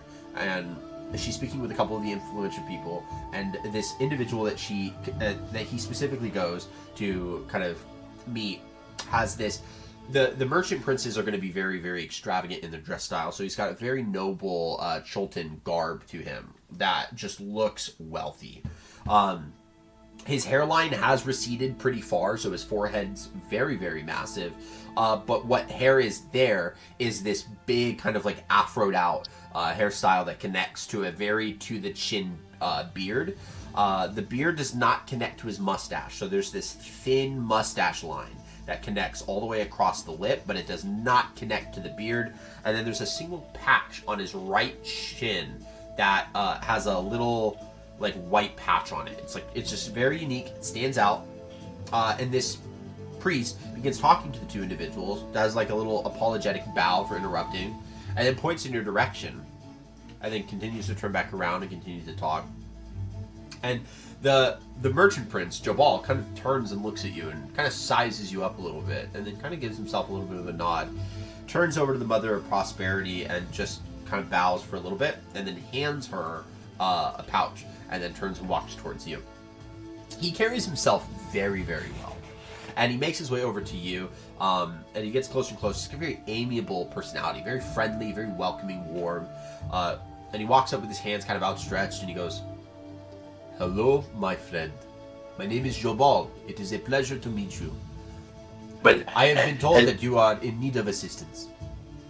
I am indeed. Hello there, great Prince Jobal. It is a pleasure to meet you as well. You can spare the theatrics. I see that you are foreign to my lands. You are a guest in my home. So let me extend a warm welcome to the lands of Chult to you, my friend. Can I I want to eye him up and see if that feels genuine or not. Make an insight roll.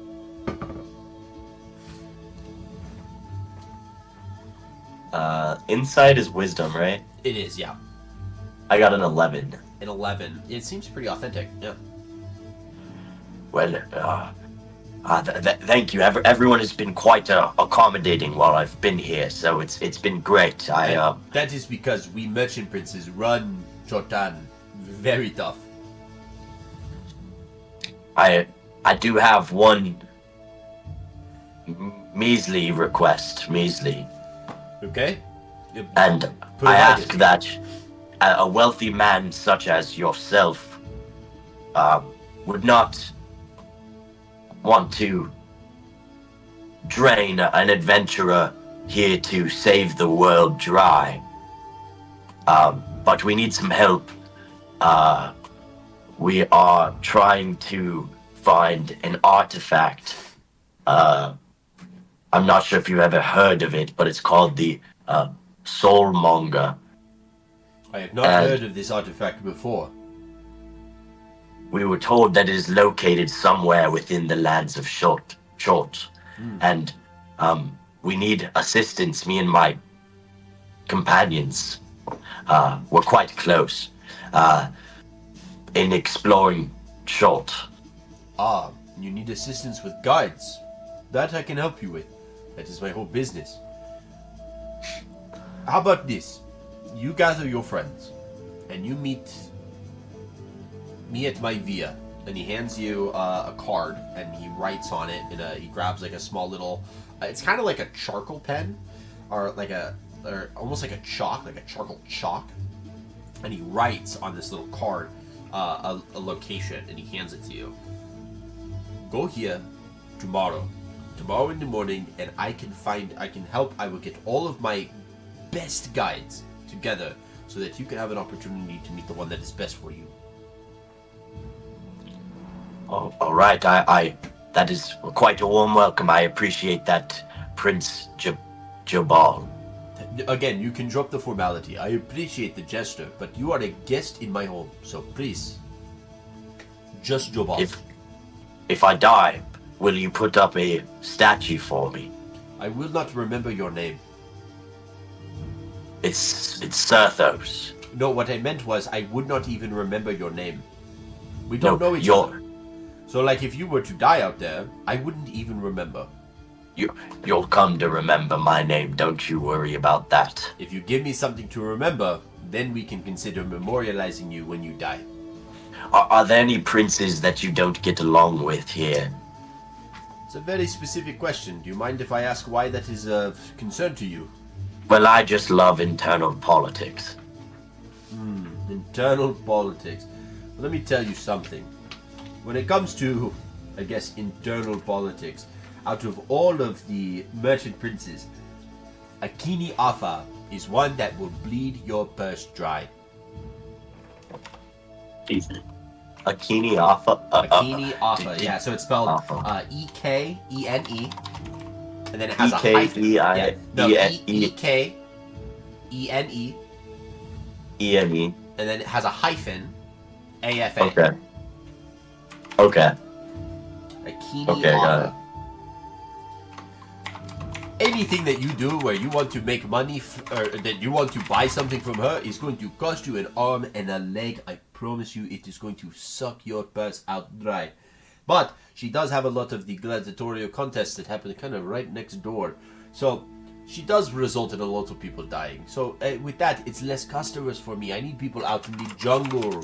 So you could say there's a little bit of conflict of interest, my friend.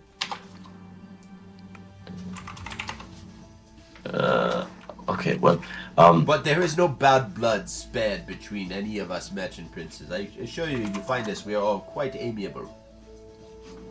but, why do you say that she'll bleed my pockets dry? Because she costs a fortune. Are you fucking kidding me? You try to buy a canoe from her, and you tell me that she did not suck your purse drier than a maid on her honeymoon. Dude, I want to kind of analyze his face and see if I notice maybe there's a little bit extra anger behind those eyes, or if he genuinely is just. Yeah, I wouldn't pause an Push insight it. roll. Yeah, he seems like there's a little bit of like a competitiveness. But yeah, he seems it's like a friendly jest. Like the only Okay. really issue he has is that her prices are high. All right. Well, it was nice to meet you. And the pleasure was all mine. Enjoy your And stay in Jotan, however long it may be, and let Uptayo's light guide you. And may Joaquin bless both our pockets. Preferably mine. It looks like yours are already a little too full, but Ah! Well, you know the gods work in mysterious ways. indeed they do. I'll be off now. And then I'll kind of just turn off and... Yeah. As you begin to leave, you walk out and you start to walk onto the street back into the bazaar area where you're going to hopefully meet up with your companions. And it gets very packed and very busy, and you end up bumping into someone because of how packed it is, and you kind of turn, you're like, I'm so sorry. And this human male who's got like a long black hair that's kind of pulled back and a beard that's in front, he's got a bow strapped around his side. He kind of does like a no, so terribly sorry, my fault, I wasn't watching where I was going. And he kind of turns around and goes, come on, Bait, let's go. And there's the reason why I really point this out is because there's another type of individual here that really draws your attention, and he is what's called a saurian. So he's a bipedal lizard person, kind of looks like a walking dinosaur. And he walks behind him. He's cloaked up, he's got this long sword strapped to his back, and he looks at you and he whistles and he goes, and you smell this like warm smoked ham, and it just makes you feel happy. And they walk off. But I just wanted to point out that those types of creatures exist. and it made me happy. It makes you happy to smell it. Like, it's a very good smell. Oh, He whistles. that's a rare and feeling for there's- Sirthos. It's tasty food. It smells like a delicious hot ham. You're like, oh, like you're kind of getting hungry. So it makes you happy. Yeah. But yeah, I just wanted to point out that they have those saurians. So yeah, and it moves on, and so we'll move to Luthiel. Luthiel, you are up Cool. next, and you said that you wanted to head to Like a police. yeah, Fort Nyanzaru. So you make your way, and just to mark it in the particular area of the city, Fort Nyanzaru is located in the harbor ward on the edge of it. So kind of where you guys initially teleported in, you make your way around to what is known as the Red Bazaar, and after you make your way out of the Red Bazaar, you make your way over to the harbor ward back again, where you see there's this lighthouse. Now the lighthouse obviously is for the port, but it has a gate that is attached, like an iron chain-linked gate that seems to draw and raise from the water. It's attached to another very big stone edifice. That stone building is the fort that you're headed to. So you make your way over to this fort, and at the moment you see that there's no ships that are sailing in and out of Chult because the chain is raised, so no one can get in, no one can get out. And the fort has a drawbridge which is currently raised up, though there's a couple guards that are up on the top that are currently patrolling. They look to be decently armored. The interesting part for you is that their armor looks vastly distinct as not being Chultan. You haven't seen like a Chultan military, and also these humans are very light skinned, so they're definitely foreigners. Gotcha. No. Whereas all the Chultans have that like rich, creamy, chocolatey, ebony skin that ranges in darkness. Yeah, no, I'm just because can I go towards the fort, or is Yeah, you can. I'm bridge- just saying you can't like walk in because the bridge is currently raised. So you can go up, and there's people patrolling on the top. You would just have to get their attention. Do I have to shout at them, or is there someone that I can just go and like walk up? You would probably have to raise your voice a little to get their attention. All right. Yeah, I'll go and walk up to the people that are patrolling up top. Okay. And once I get there, I wanna try and project my voice as much as I can without actually trying really hard. Okay. And I just want to like, hey guys, Hey, why is the bridge up? Sorry, cat. Stop. So you scream out to the guards that are currently patrolling, and a couple of them go ahead and immediately turn down, like, oh, what? And one of them kind of looks over and goes, sorry, we don't allow civilians to enter the fort. And he's human. He's got like a long, like brown beard, pretty long actually. And it's like scruffy. I want to talk loud enough so that he can hear me, but not so I'm like shouting at him.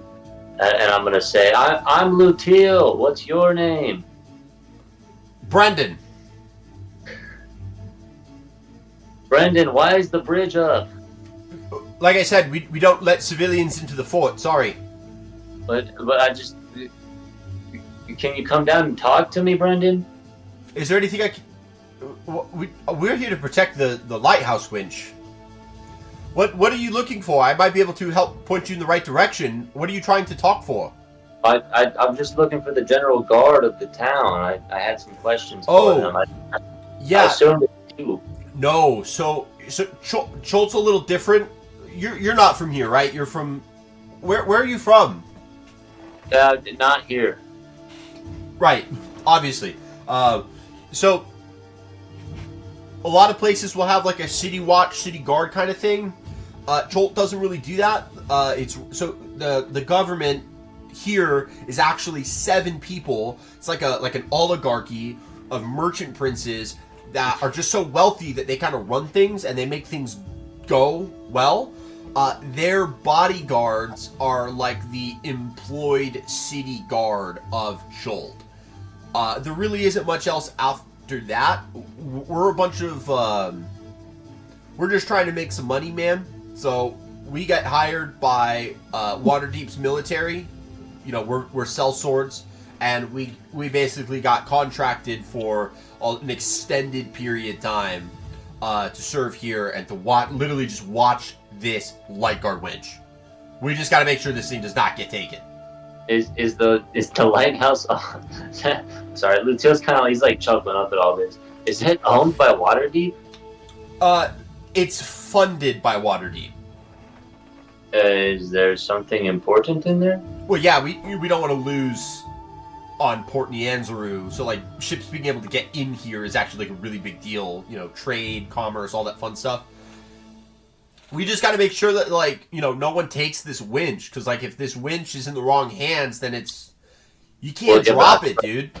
But the princes would still want the trade to happen too, right? Otherwise, they would just get rid of you. I mean, when you put it that way, it's kind of, but Who are you protecting this from, Brendan? from people, dude, just like from civilians, really. Like, you're not the enemy, but like that's why we don't let civilians in. Because like we just don't want it's like having your front door wide open. Like you don't just leave your front door at home just like wide open. Lutil's laughing so hard he's crying now. He's gonna walk off and he's gonna say, "Thank you, Brendan. Have a nice day." You too, buddy. Sorry I couldn't help you. Real philanthropists would leave their front door wide open. What's mine is yours. Okay, so moving. Fuck. Yeah, I'll give you an opportunity to find something else if you want to go somewhere. Yeah, I had one question. Is it too late to insight when he said that there's nothing important inside the lighthouse? No, you wouldn't need to insight. It's a lighthouse. Like it's honestly, it's going to just have the things that are equipped to function as a lighthouse. It's literally just like water deep. Yeah, you don't get the impression that there's like, ooh, there's something special about this lighthouse. It's just like it's a lighthouse. This is a port city, very important building. Okay. Yeah.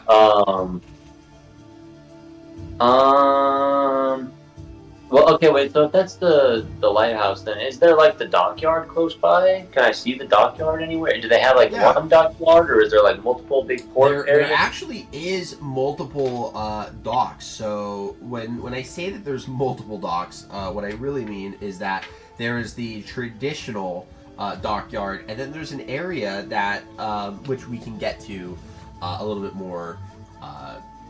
There's like a private dockyard called the Royal Docks. That one's a little off limits, so just to prevent you from wasting your time, you wouldn't be able to get in there. But there is a dockyard if you want to hang out by the dock. Check out the other one. Yeah, I just want to see who's kind of solicited around that area. Okay, go ahead and roll a d20 for me, please. 20.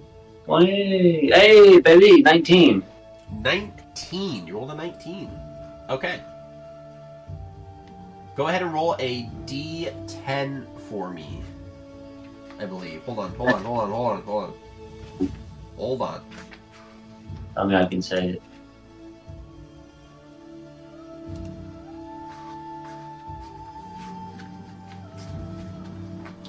Hold on.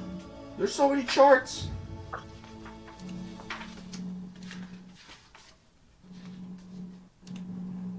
Okay. Yeah, roll a d10.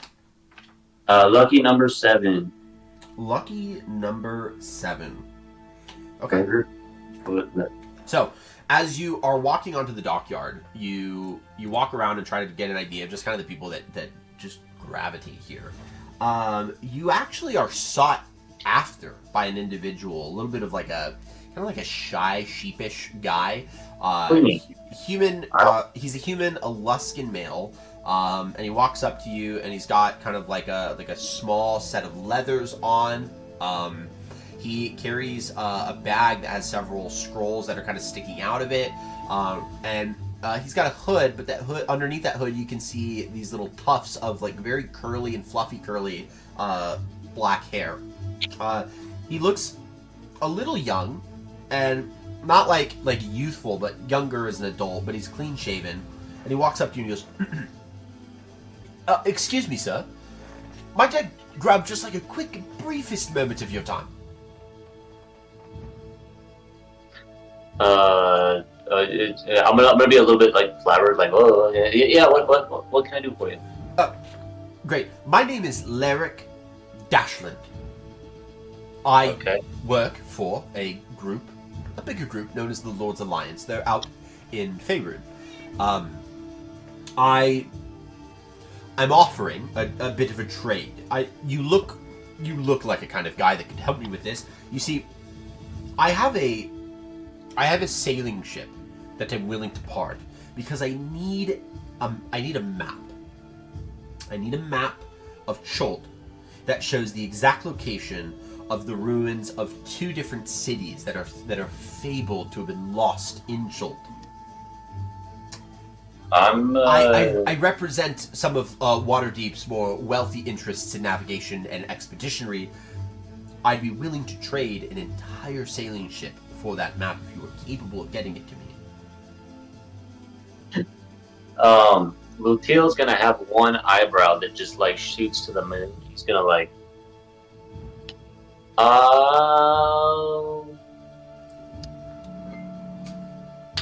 okay. You got a deal, friend. And he's gonna reach his hand out and he's gonna say, I am so grateful. He shakes your hand. I am so grateful. And he hands you a map, and that map is a similar one to the one that Katray kind of showed off earlier. It's a map of Chult that is only based on what is known. And he goes, there are 2 cities I need you to mark down on here. The lost city of Nangalore and the lost city of Oralunga. You can find those 2. I will be grateful, and I will have that ship here within a 10-day. Upon return of the map, of course. Okay. Yeah. Well, I will. Either you'll get that map back from me, or you'll never see me again. He kind of looks and goes, I forgot where we are. Yes. Thank you. And then, Luthio, go ahead and make a perception roll for me, please. And go ahead and make it at advantage, because you're giving me a little bit of a disinterested vibe with Lyric Dashland. Oh, no, you said perception? Perception with advantage. Oh, I'll take it with advantage. Oh, that's even better, baby. 18. 18. You definitely hear this. So I need you to roll a D100. What the hell, man? Oh no. What's going on? I know. I get the feeling I'm hearing something not good. 85. 85. You hear a couple individuals that are talking because you're kind of like half disinterested in Lyric. So who is this Ubdayo that you keep mentioning? It is a name that I'm not familiar with, especially amongst the many gods of Chultan. The other guy who kind of responds, the great god Ubdayo once guided the people of Chult. Be he tired of their constant warring and abandoned them.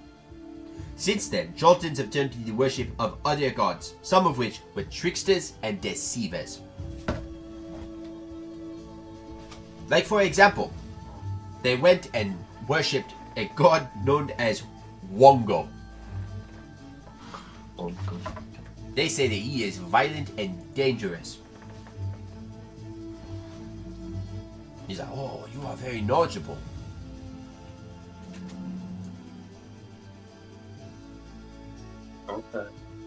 Okay. I understand it now. No, I'm kidding. Okay. With that, we will move over to both Osaw and Stewart as you guys head to the Temple of Tymora. So, as you head towards the Temple of Tymora, which, by the way, is located in Malor's Throat.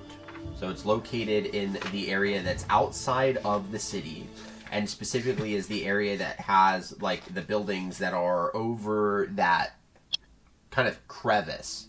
So it's a little bit of an interesting city because it's or part of the city because it's built alongside the walls of the crevice, and then the bridges that go over side to side so that you can get through it. The Temple of Tymora is built like a sturdy blockhouse of very heavy stone. It's not an elegant structure, but residents seem to rely on it from what seems to be safety, as this area looks like a very decent area to get flooded. Osaw, you know that it gets flooded quite often. And when the floodwaters flow down Malar's throat, or when the alarm horns blow, if there's no time to reach other forms of safety, then people will go ahead and make their way into the Temple of Tymora. Now, some of those dangers might not just include natural disasters. It also could include when hordes of undead attack the outer districts of Port Neanderu, which aren't necessarily protected. So, you guys arrive and see the Temple of Tymora just kind of in a passive spot.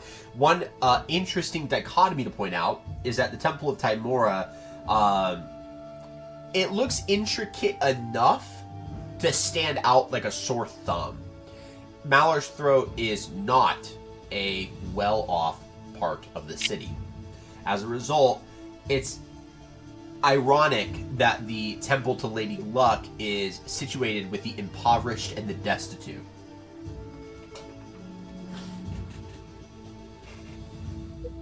You guys arrive, you walk in, and see the small murals, the iconography, and a female priestess who's currently praying over a couple individuals. They are, you can see there's a woman who's pregnant, and you get the impression from what you can hear off the prayer, it's probably not her first pregnancy, and also not one, she probably seems to have had some complications with pregnancies in the past, and so they're praying for luck that this one, it goes by very well. Pretty common type of thing that you would pray for luck for, just to make sure that everything goes well and get all the God's blessings on this baby. And when that prayer's done, she kind of takes her hands off the woman's, swollen stomach and goes ahead and shifts her direction to the two of you. And what a pleasure to meet two fresh individuals. Osaw, is that you, my friend? Greetings, my good friend. How are you doing? I'm not going to lie. It has been a little while since we have last seen you. How long have you been gone from Chult? Gosh, the ship left about, 10 days? 10 days? That is quite some time. And how is the wife? And how are the kids? The chitlins are doing well. That is great to see. That's great. Oh, my apologies to your friend. My name is Ulolo. You are done, though. Pleasure to meet you. My name is Stuart. Stuart. You are Stuart. done. Okay, Stuart. Well, it is a pleasure. What can I do for the two of you today? Do you need prayers for luck, blessing, guidance? I'm more curious on this death curse that has recently appeared. She kind of stiffens at that and goes, "Oh my, let's not talk about that right here. Let us go to the balcony real fast, please." She goes, "Yeah, just this way." I don't blame you for anything, but with so much going on in Chult right now, it's just a very tense time to be talking about anything that could get spooky. So, the death curse. You have questions. I will try to answer as best I can. Well, we believe that it's an artifact, and we are wondering maybe if you know any locations in Chult where there's maybe like a lost temple or something that is rather ominous that could possibly lead us to this artifact. Because they call it the Soulmonger. Because you said ominous, there is one place that I can think of, and Osa, you actually also have been dwelling on this name for a little while. Mhm. I didn't tell you because there was no point. It is known as the Lost City of Omu. Now, no one knows where it is in Chult because most people don't make it through. You would want to look for the merchant prince known as Jabal because he sells guides that can lead you into Chult. I don't know if any of them know where Omu is. If they did, they would be making an absolute killer amount of money on guiding people there to plunder its riches. But Omu is the most ominous location because of its rich history. Interesting. Now, if you want something a little bit more concrete, might I direct you to Grandfather Zetembe?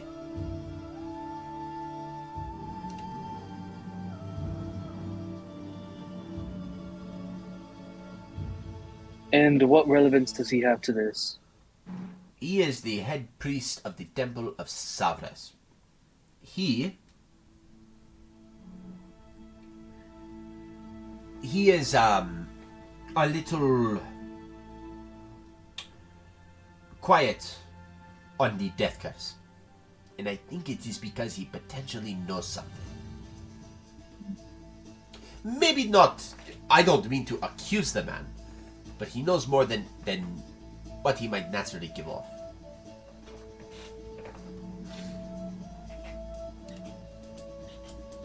Okay.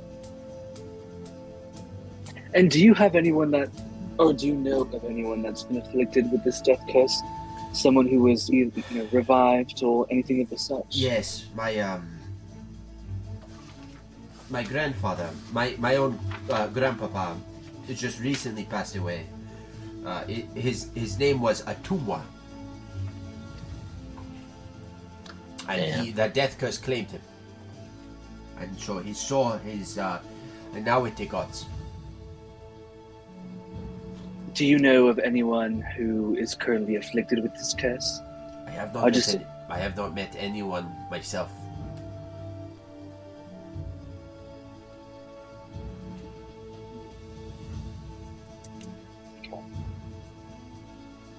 Do you have any questions, Osa? Yes. First of all, I'm so sorry for your loss. I am as well. Thank you. And He was an old man. He was a crotchety old man. An absolute fucker. But, yeah, he was a good man. He had a heart for the kids. He would always take them over to the executioner's run and show them the game. Which is a little depressing when you think about it now. But the kids loved it. Then you see a tear she's trying to stifle. He was a good man. Did you guys hear that? I assume he was afflicted by the curse 20 days ago. That is when it started, yes. How did you know that? It is, we've been gathering facts, so. And Something happened 20 days ago. when did he pass? He passed 5 days ago. 5 days ago. His health got worse and worse and worse each day. But the symptoms started about 20 days ago. Were there any others that you know of that, were affected, that had passed, or was it just your grandfather? For me personally, it was just my grandfather. We don't deal with a lot of dead bodies here in Chult. And she kind of leans in, and that is kind of predominantly because most of the dead walk amongst us outside the walls. It is a dangerous land in Chult. You don't need to worry about. You don't need to only worry about some of the beasts and monsters of the jungle. Dead men walk, and they are hungry.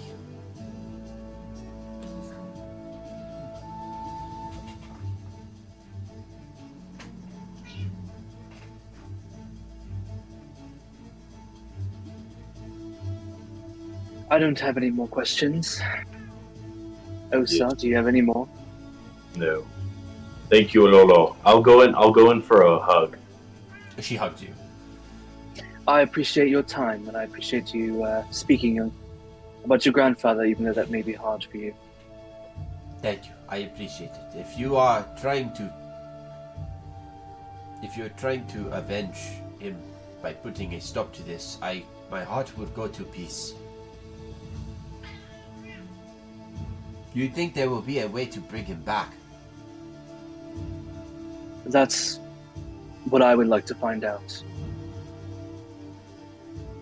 If there is a way, yes, I bet you will that be is the first to know. Okay. She kind of looks up with hope. I bet that is the safe answer, but okay. I have other duties to attend to, so yes, may the heart of Uktayo guide you. And she kind of walks off. Osa, you can see from the balcony you guys hear a brief shout. The shout is a crowd, and it's one of like spectacle joy. And Osa, you're drawn immediately to what is the Executioner's Run, which is kind of down the way. And you get the impression that someone's life just ended in there. So you hear the crowd going wild by that because it's for entertainment. The Executioner's Run's that it's not a coliseum, is it? Nope. But it's like a For entertainment, baby. yeah, like a gladiator fight type thing. It is Osa can tell you. Yeah, when the crowd cheers, you kind of see Osa. He kind of he bites his tongue, and he looks a little upset about it. You seem rather upset, considering a lot of people are cheering. What's going on down there? It's the Executioner's Run. They put prisoners into the pit with beasts of nature, such as panthers, tigers, dinosaurs, and such. But it was where I came from. That's why so many people know me in this city, because I was one of these survivors. Yeah, now you're starting to put together. While people haven't been going up to Osa and greeting him and saying hi, he's had a very friendly vibe around him, where people are like, oh, is that you get people kind of viewing him a little bit as a local celebrity, and now that he says that, you're starting to piece together all of that and be like, oh, okay, so it's a big deal that he's actually lived through that. Mm-hmm. Yeah. You must have went through a lot, and I apologize for the misfortune you might have experienced during that time there. It's a very big part of why I am who I am. So, I mean, you said prisoners were down there. What law did you break? And I chuckle. I do mercenary work very often to support my family. So whether it's against the law or with it. But I was doing a job where the police force did not approve. So they imprisoned me and put me through the rot.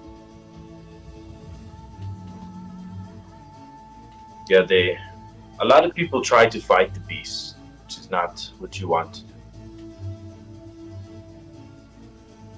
You just want to survive. Well, I bet your family are grateful that you've survived. Oh, yes. Well, let us head to the rest of our party.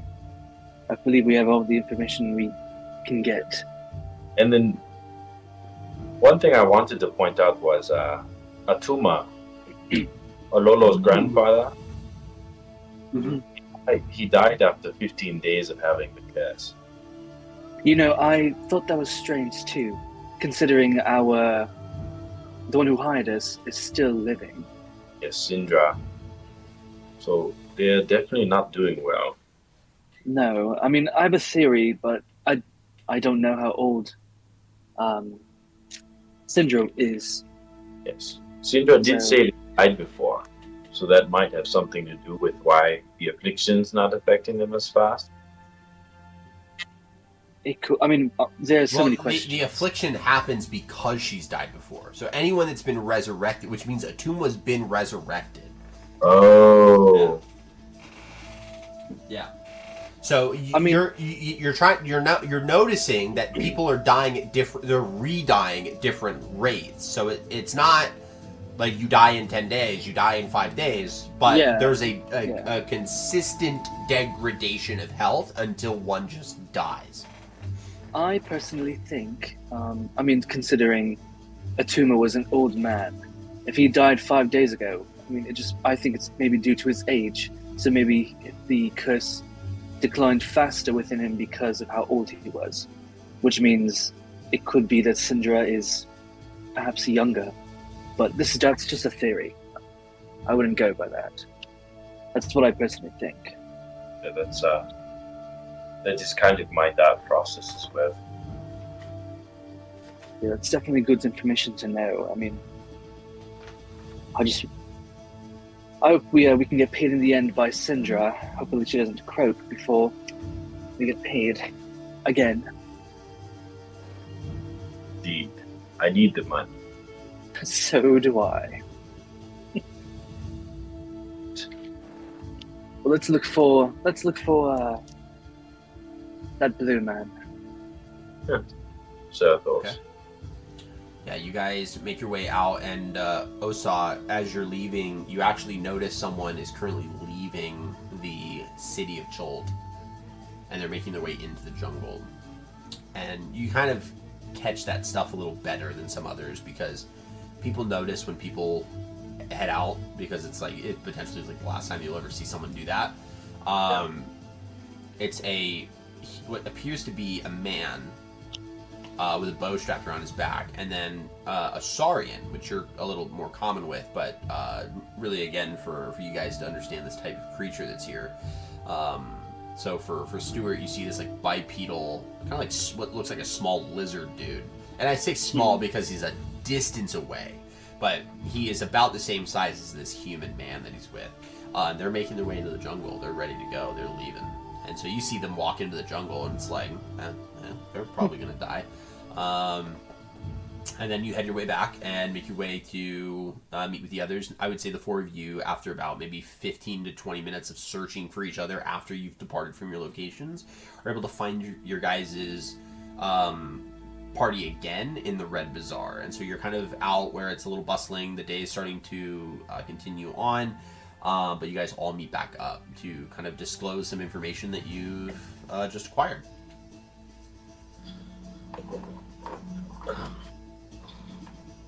Well, hello.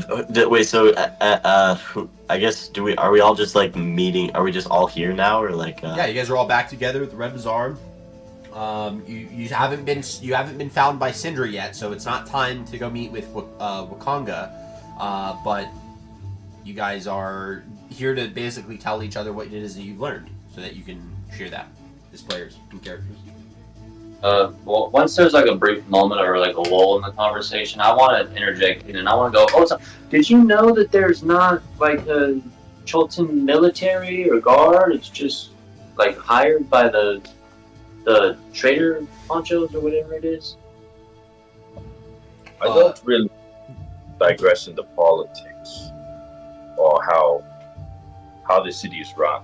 But how do you make sure everybody is safe? We don't. There's dinosaurs that literally run through the streets. Oh my gosh. That's interesting. I knew I was in for it coming here, but I didn't know I was that in for it. This is. Yeah. And Luthiel, go ahead and give yourself a point of inspiration. The Trader Honcho guys was hilarious to me. Nice play on the merchant princes. Thank you. Oh wait, what am I doing? One thing I just need to add. Yeah, look, I did grab the timestamp for it. Cool. No, I'm gonna wait. That's all I want to say right now. Anybody else learn anything interesting, cool, funny? Hopefully something that's gonna help us not die with this town. We might have a lead for maybe where the artifact is located. We spoke with the priestess at the temple of Timora, and she said to find the lost city of Omu, but it's considered no one knows where it is, so it's kind of we're kind of at a stalemate here. But he did say to check out a guide named Joe Ball, I believe. Yes. Oh, don't worry about Joe Ball. I met Joe Ball. Fuck. He told me a little bit. He wants us to meet him tomorrow morning, and he said that he could bring all of the guides that he knows, all the people that he knows that could travel through the jungle with us, so we get to pick what's right for us. I was also told that Ikani Afa will bleed my pockets dry, and she also holds the gladiator fights, so maybe that information will help us. It could. We also should talk to what's his face? We should talk to a man named Zende. He's the high priest of. It was Grandfather Zitembe. Oh, Zendaya? The minute you said Zende, I went, oh fuck. No, it's Zitembe. So ZITEM B as in boy E. Zitembe. Oh, Zitembe. Apparently, he knows a little bit more about the curse than most, but it's rather suspicious. So I think we should look into him too. What do you mean suspicious? Well, he knows more about the curse than most people, and he's not really willing to share it. Maybe he's scared. Is he in town? Yeah, he's in the temple of Savras. Savras, yes. Perhaps we talk to him soon. Definitely talk to him before we leave. I agree. I think maybe we should head there. Yes. Before we meet up with Syndra. Yeah. I've got no issues with that, so sure, let's go. Okay. Yeah, you guys have a little bit of time left, and Syndra has not sought you out, so you guys could head to the Temple of Savras now as a group to speak with Grandfather Zitembe if you want. Yeah. Could I be in the gladiator fights? Just kidding. My man. Kill my character session 1? I would do it. I would have no problem doing so. Would I die easily, or would I get faced against like a level 1? That's a good question. That is a really good question. Stop. Yeah, very good. No, gladiators for entertainment purposes. Yeah, who knows? Or who had to live through it. So you guys make your way over to the Merchant's Ward, which again is where the really like the merchant princes all live, because the Temple of Savras is located in the Merchant's Ward. So as you arrive, you are immediately drawn to the fact that the Temple of Savras, his symbol, his deific symbol, is this monstrous eye or this crystal ball that seems to be filled with eyes. This temple is one of the oldest and grandest buildings in the city, and the tiled roof of its grand dome resembles an unblinking eye that stares towards the sky, resembling his experience in the divination. As you walk in, you actually are walking into a very heated conversation. And so you see three individuals who have kind of this black leather garb to them, kind of look and say, "Listen, man, we have 500 gold that we're willing to give you if you would just fucking help us, okay? I'm sure that your gods can figure out where he's gone. There's only two of them. They couldn't have gone that far." And this older gentleman who you can see, very, very older Chult human priest, and he looks and goes, "No, I will not do it. Your intentions are dark and mysterious. I do not want to help you. You will not find any safety with your plans here. I will not do it. Cannot, on my heart or my conscience, help you." And Wait, can I? And they kind of look towards each other and go, "Man, why don't we just force you to do it at this point? Might as well make you talk. Help us, old man." Step in. And one of them actually draws, or he doesn't draw. He shines. So he kind of like it's like threatening, like you got a gun on you. He shows off that he's got a couple of daggers on his hip. Wait, can I step in? You can step in. So you. I want to put my hand out. There's no reason to fight, yeah. Hey, nobody fucking asked you, buddy. How about you get yourself and all your other dinosaur-loving jockeys over there and make your way back out to the fucking dinosaur pens where you belong. We got business here. And you see this bag? And he jangles a bag of coins. This is worth way more than your entire fucking life, friend. So probably should back up from things that are way above your pay grade. How strong do these people look, Ethan? Like, how equipped are they? Make an insight roll. I'm gonna make that roll too, because Sure. they're fucking rude. An unnatural 20? A natural 20. You don't see a lot of things on their persons, and because they've shown off some weaponry, you imagine that if they are armed, that it's very, very hidden. Can I grab the bag of gold from his hands? Whoa. Not Wait, without it being a little difficult, and also it could potentially incredibly escalate this situation. Wow. Yeah, I don't want to die right now. We're not gonna. How many are there? There's only 2 of them, isn't there? There's 3 in total. We could kill 3 of them, dude. I have a question for you, Where's the sir. church? Peter Temple. What's your question, pal? I'm gonna step up with Osa, like I'm ready to puff my chest. You said you're looking for 2 men. Yeah, well, fucking about it. You said one sort of lizard creature with a human? I mean, I didn't get to that part yet, but how do you know? Because I know where they are. Well, then why the fuck are we wasting time with old Gramps over here? Where the fuck are they? Wait. I can Can show I you real what quick? if you give me that pouch. Why don't you pay us for the information? But, not as mean as you were before. He looks at you and he says, "This 500 gold that we were about to pay your little buddy here was to help pay for some of the materials that we needed for him to cast a spell, because we needed him to commune with the gods in order to give us some information. So it was kind of paying for materials. Since you don't have that, how about we drop it to a nice 300 for that information?" I'm gonna step in. It's still a good deal. I'm gonna step in. I'm gonna fucking put my hand, just not like super aggressively, but just kind of around my battle axe hammer. And I'm gonna say, well, if I know a thing or two about negotiating, I'm not gonna let you give someone else a better deal than us. So we're gonna get the same deal here. And then I'm gonna kind of just lift it up like I'm stretching a little bit and just kind of like it's like I'm ready to pull it out, kind of. I can promise you, pal, that before you even get that axe swung, your blood will grace the gods on the floor you stand upon. Listen, I don't want this to turn to a fight, so if you're offering 300 Well, then, gold, I can. how about you chain your dog?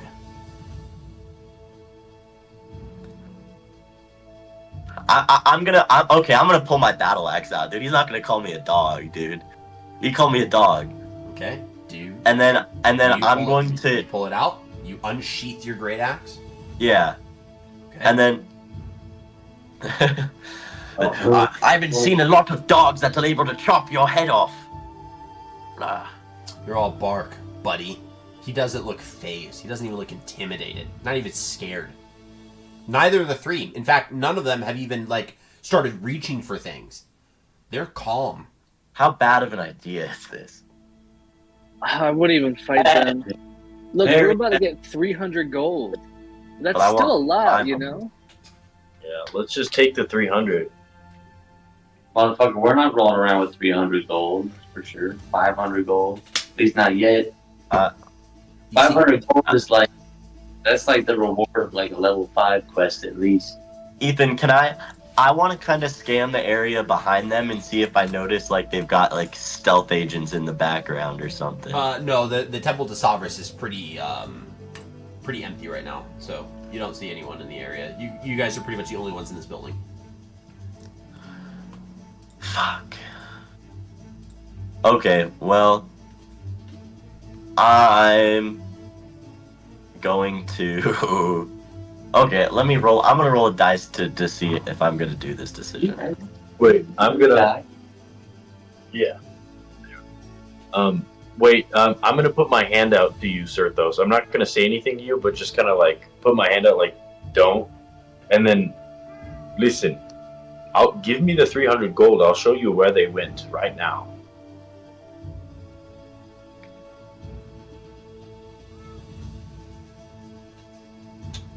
He opens up his pouch.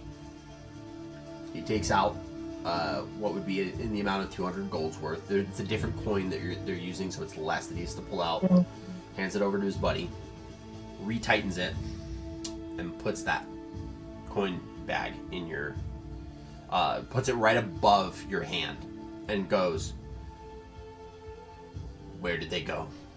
Before I give this to you, where did they go?" I'm gonna. Because are we outside or no? We're inside the temple. You guys are inside the Temple of Savras, yeah. I'll say, follow me. And then I want to step outside and point in the direction where I saw them. Those two guys. You would have to take them back to Malor's throat, which would be a while. It would be a little while. He wants information now. The best you can give him is that they went off into the jungle, and based on your memory, that they went south. Okay. I mean, yeah, I'll Which point is still them good information. But you can't be like, they're there. That's the impression of what they want. You're getting the impression that they want you to basically say, "Oh, he's in this house. Go in there. That's where he's at." You don't have that information. So the best you can say is, I saw him leave. He went into the jungle. Right? That's just to give you an idea of what it is that you're getting the impression of. They look very impatient. Yeah, I don't know that these guys have the best intentions either, maybe. Grandfather Zatembe did have that impression, and you can see he's watching this whole thing play out. I'm gonna fucking. That doesn't mean them, Gabe. Well, it means. Because I know slaughter us if they fight us. Dude, what do you think we're fighting? Kind of some sleepers. Yeah. I mean, Yeah. We're probably gonna get fight if we try to fight them. they're walking around with 500 gold. Yeah, dude. I mean, we've got fucking 200. Yeah, but they're offering it up like it's nothing. Yeah, Yeah. because they work for someone else. Probably. And they're probably strong They mercenaries. got more resources. Just remember, you guys are level 1. Yeah. I wanna point in the direction of the jungle. Are you gonna point south, or are you gonna point in a different direction? No, I'm pointing south. Yeah. Yes, it is. Dude, they're cooked anyways, dude. They're going in the jungle. Yeah, what if dude. they were the good guys? They could be our guides. They can drive people in the jungle, dude. I don't care about their life. I just want the gold. Because as long as I'm okay, that's all that matters. I'm gonna timestamp that one. He goes, I don't care about the hike. All right, dude. Good Listen, thing we're not party members after this. So What do you tell them? listen. I saw them go out to the jungle about a couple minutes ago. The jungle? He goes, are you fucking kidding? You saw them walk into the jungle. Yes. I was there as well. They He goes, shit. both walked together. Fuck. Listen, not Here, even no, 5 minutes. he kind of cuts you off. He goes, here, fucking take it. He goes, all right, we're gonna have to head in. Fuck, that puts a dent in things, and they just leave. Oh, Grandfather Should we follow him? No. Zatembe kind Hell of looks at no. you and goes, I hope you understand what it is that you have done. Those men were not good men. And he looks at you. He looks at you, Osa. And Osa Balaka, the survivor of the executioner's run. I expected better out of you. yeah, man, I told you. You have a wife and 2 kids at home, and they look up to you. And this is the type of behavior you have to take care of them? That is the legacy you want them to love. Is the legacy of a man that sells out another man for a pile of gold. Grandfather Zitembe. Those men head off to the jungle. They're dead.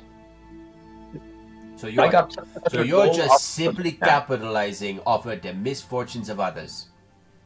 Exactly. I mean, you did say they were bad men, so is it truly bad that we led them to their potential death? Don't try to moralize every little finicky part of it.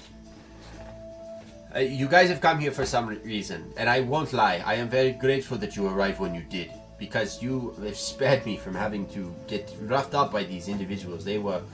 And he looks at you, Sirthos. I have to say, I admire your tenacity, but you are a fool. Those men, they were dangerous men. You got to be careful who you beat your chest at. I don't doubt for a minute that you are strong. Just be very mindful about who you beat your chest at, my friend. And he puts a hand on your shoulder. I'm very grateful that you decided to stick up for me, okay? I will not forget that. I'm not afraid of a few measly daggers. Oh, okay. You say that until you die. Right, that's what they all say. I'm not afraid of it, and then they die, and they're like, oh, well, now I can't be afraid of it, because now I'm dead. So, that being said, I'm sure you guys arrived here for some reason, and I'm grateful that you did. That Uptayo has blessed us with just your arrival. What, You know, speaking of death, you apparently know more about the death curse than anyone here. Death And curse? we would like to know more about that. What death curse? Can I insight that? Sure.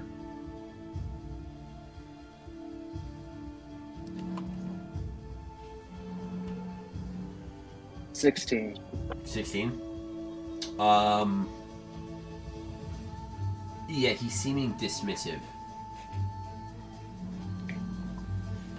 Look, we heard already that,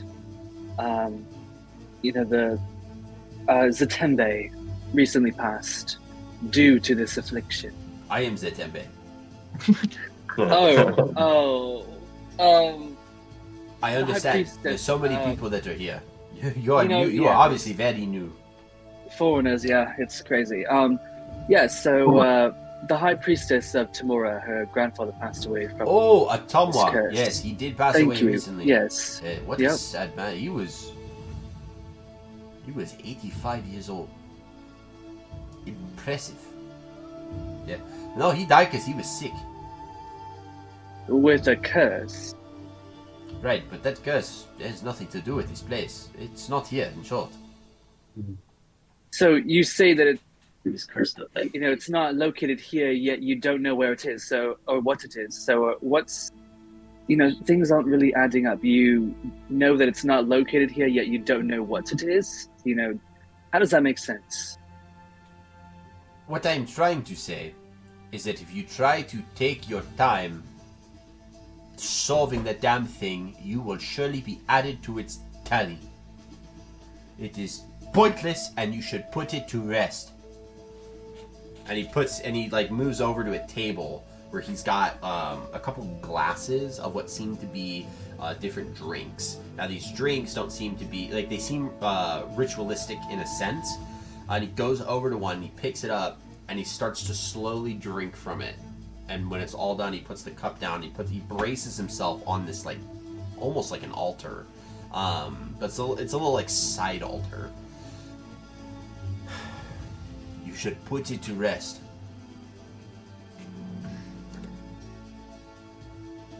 And why is that? Because there is no good that comes from that. And he goes and drinks the second one and puts that down. And again, he's like bracing himself every time he drinks it. It's like that reaction you get when you drink like Robitussin, like really strong cough medicine, like thick, and it's grown. You're like, ugh, right? It's got like that look. Nothing good to come from it. Is he like drinking different drinks, or like you don't know what alcoholic? you don't know what he's prepping for, but this seems to be something that has like a ritualistic sense to it. I don't know if he like he's not trying to kill himself, is he? Because no, you don't get the you don't get the impression that he's trying to oust himself. Okay, I thought it was there's a ritualistic element to this, and you're not sure what the purpose is, but there's something. Okay, good. I thought he was prepping to fucking die, so. Oh my gosh. I mean, what's so bad about trying to lift a curse? Surely it has a negative effect, on everyone. Yes, Why should... wouldn't it be best to lift it to, relieve everyone else? So that people who are now afflicted and dying can continue to live. It is always the pragmatic argument. Always the pragmatic one. Look. And he drinks the third drink. Downs it. Ugh. I will consult the guides and see what the portents have to say. But I can promise you that my visions of late have been filled with nothing but terror and frightening images. But it is a ritual that I will have to begin, and it will take me 24 hours to do the whole thing. But I will consult with the guides and see what the portents can tell me about where to go. Anything would truly help. It is a small thank you for ensuring that I did not just get shanked a minute ago.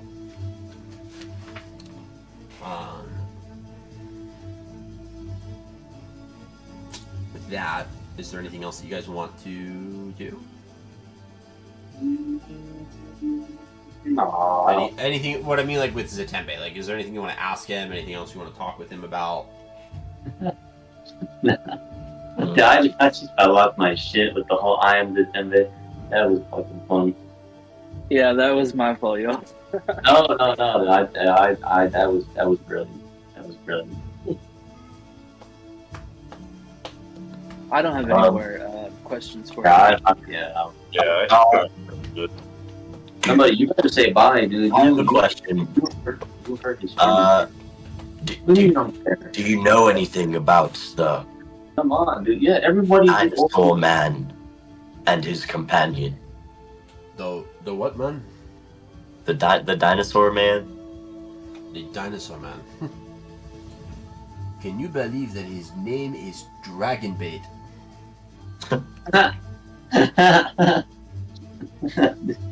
That's a rough name to be given, dude. They're relatively new. They arrived recently, about 10 days ago. Him and the other man, his name is Artis. They keep to themselves. So I have no idea what they want. Chris and Dragon Is this Bait. the first time they've been into the jungle, or First time I've seen them leave. Wait, Ethan, did you say bait or bane? Bait. Oh, yeah, okay. I heard that right. Dragon bait. 49. I would be asshole pen. All right, thank you. I ran into them earlier today as well, and that dinosaur man really caught my eye. Yes, he doesn't speak. He just like whistles at you, and then it smells like wood or something. It is very weird. Wood. To me, it smelled like sweet ham. The best. Oh, that is when he is happy. Yes. Oh, I see. All Did right. you smell it? That's it. It was all right meeting you, Zetembe.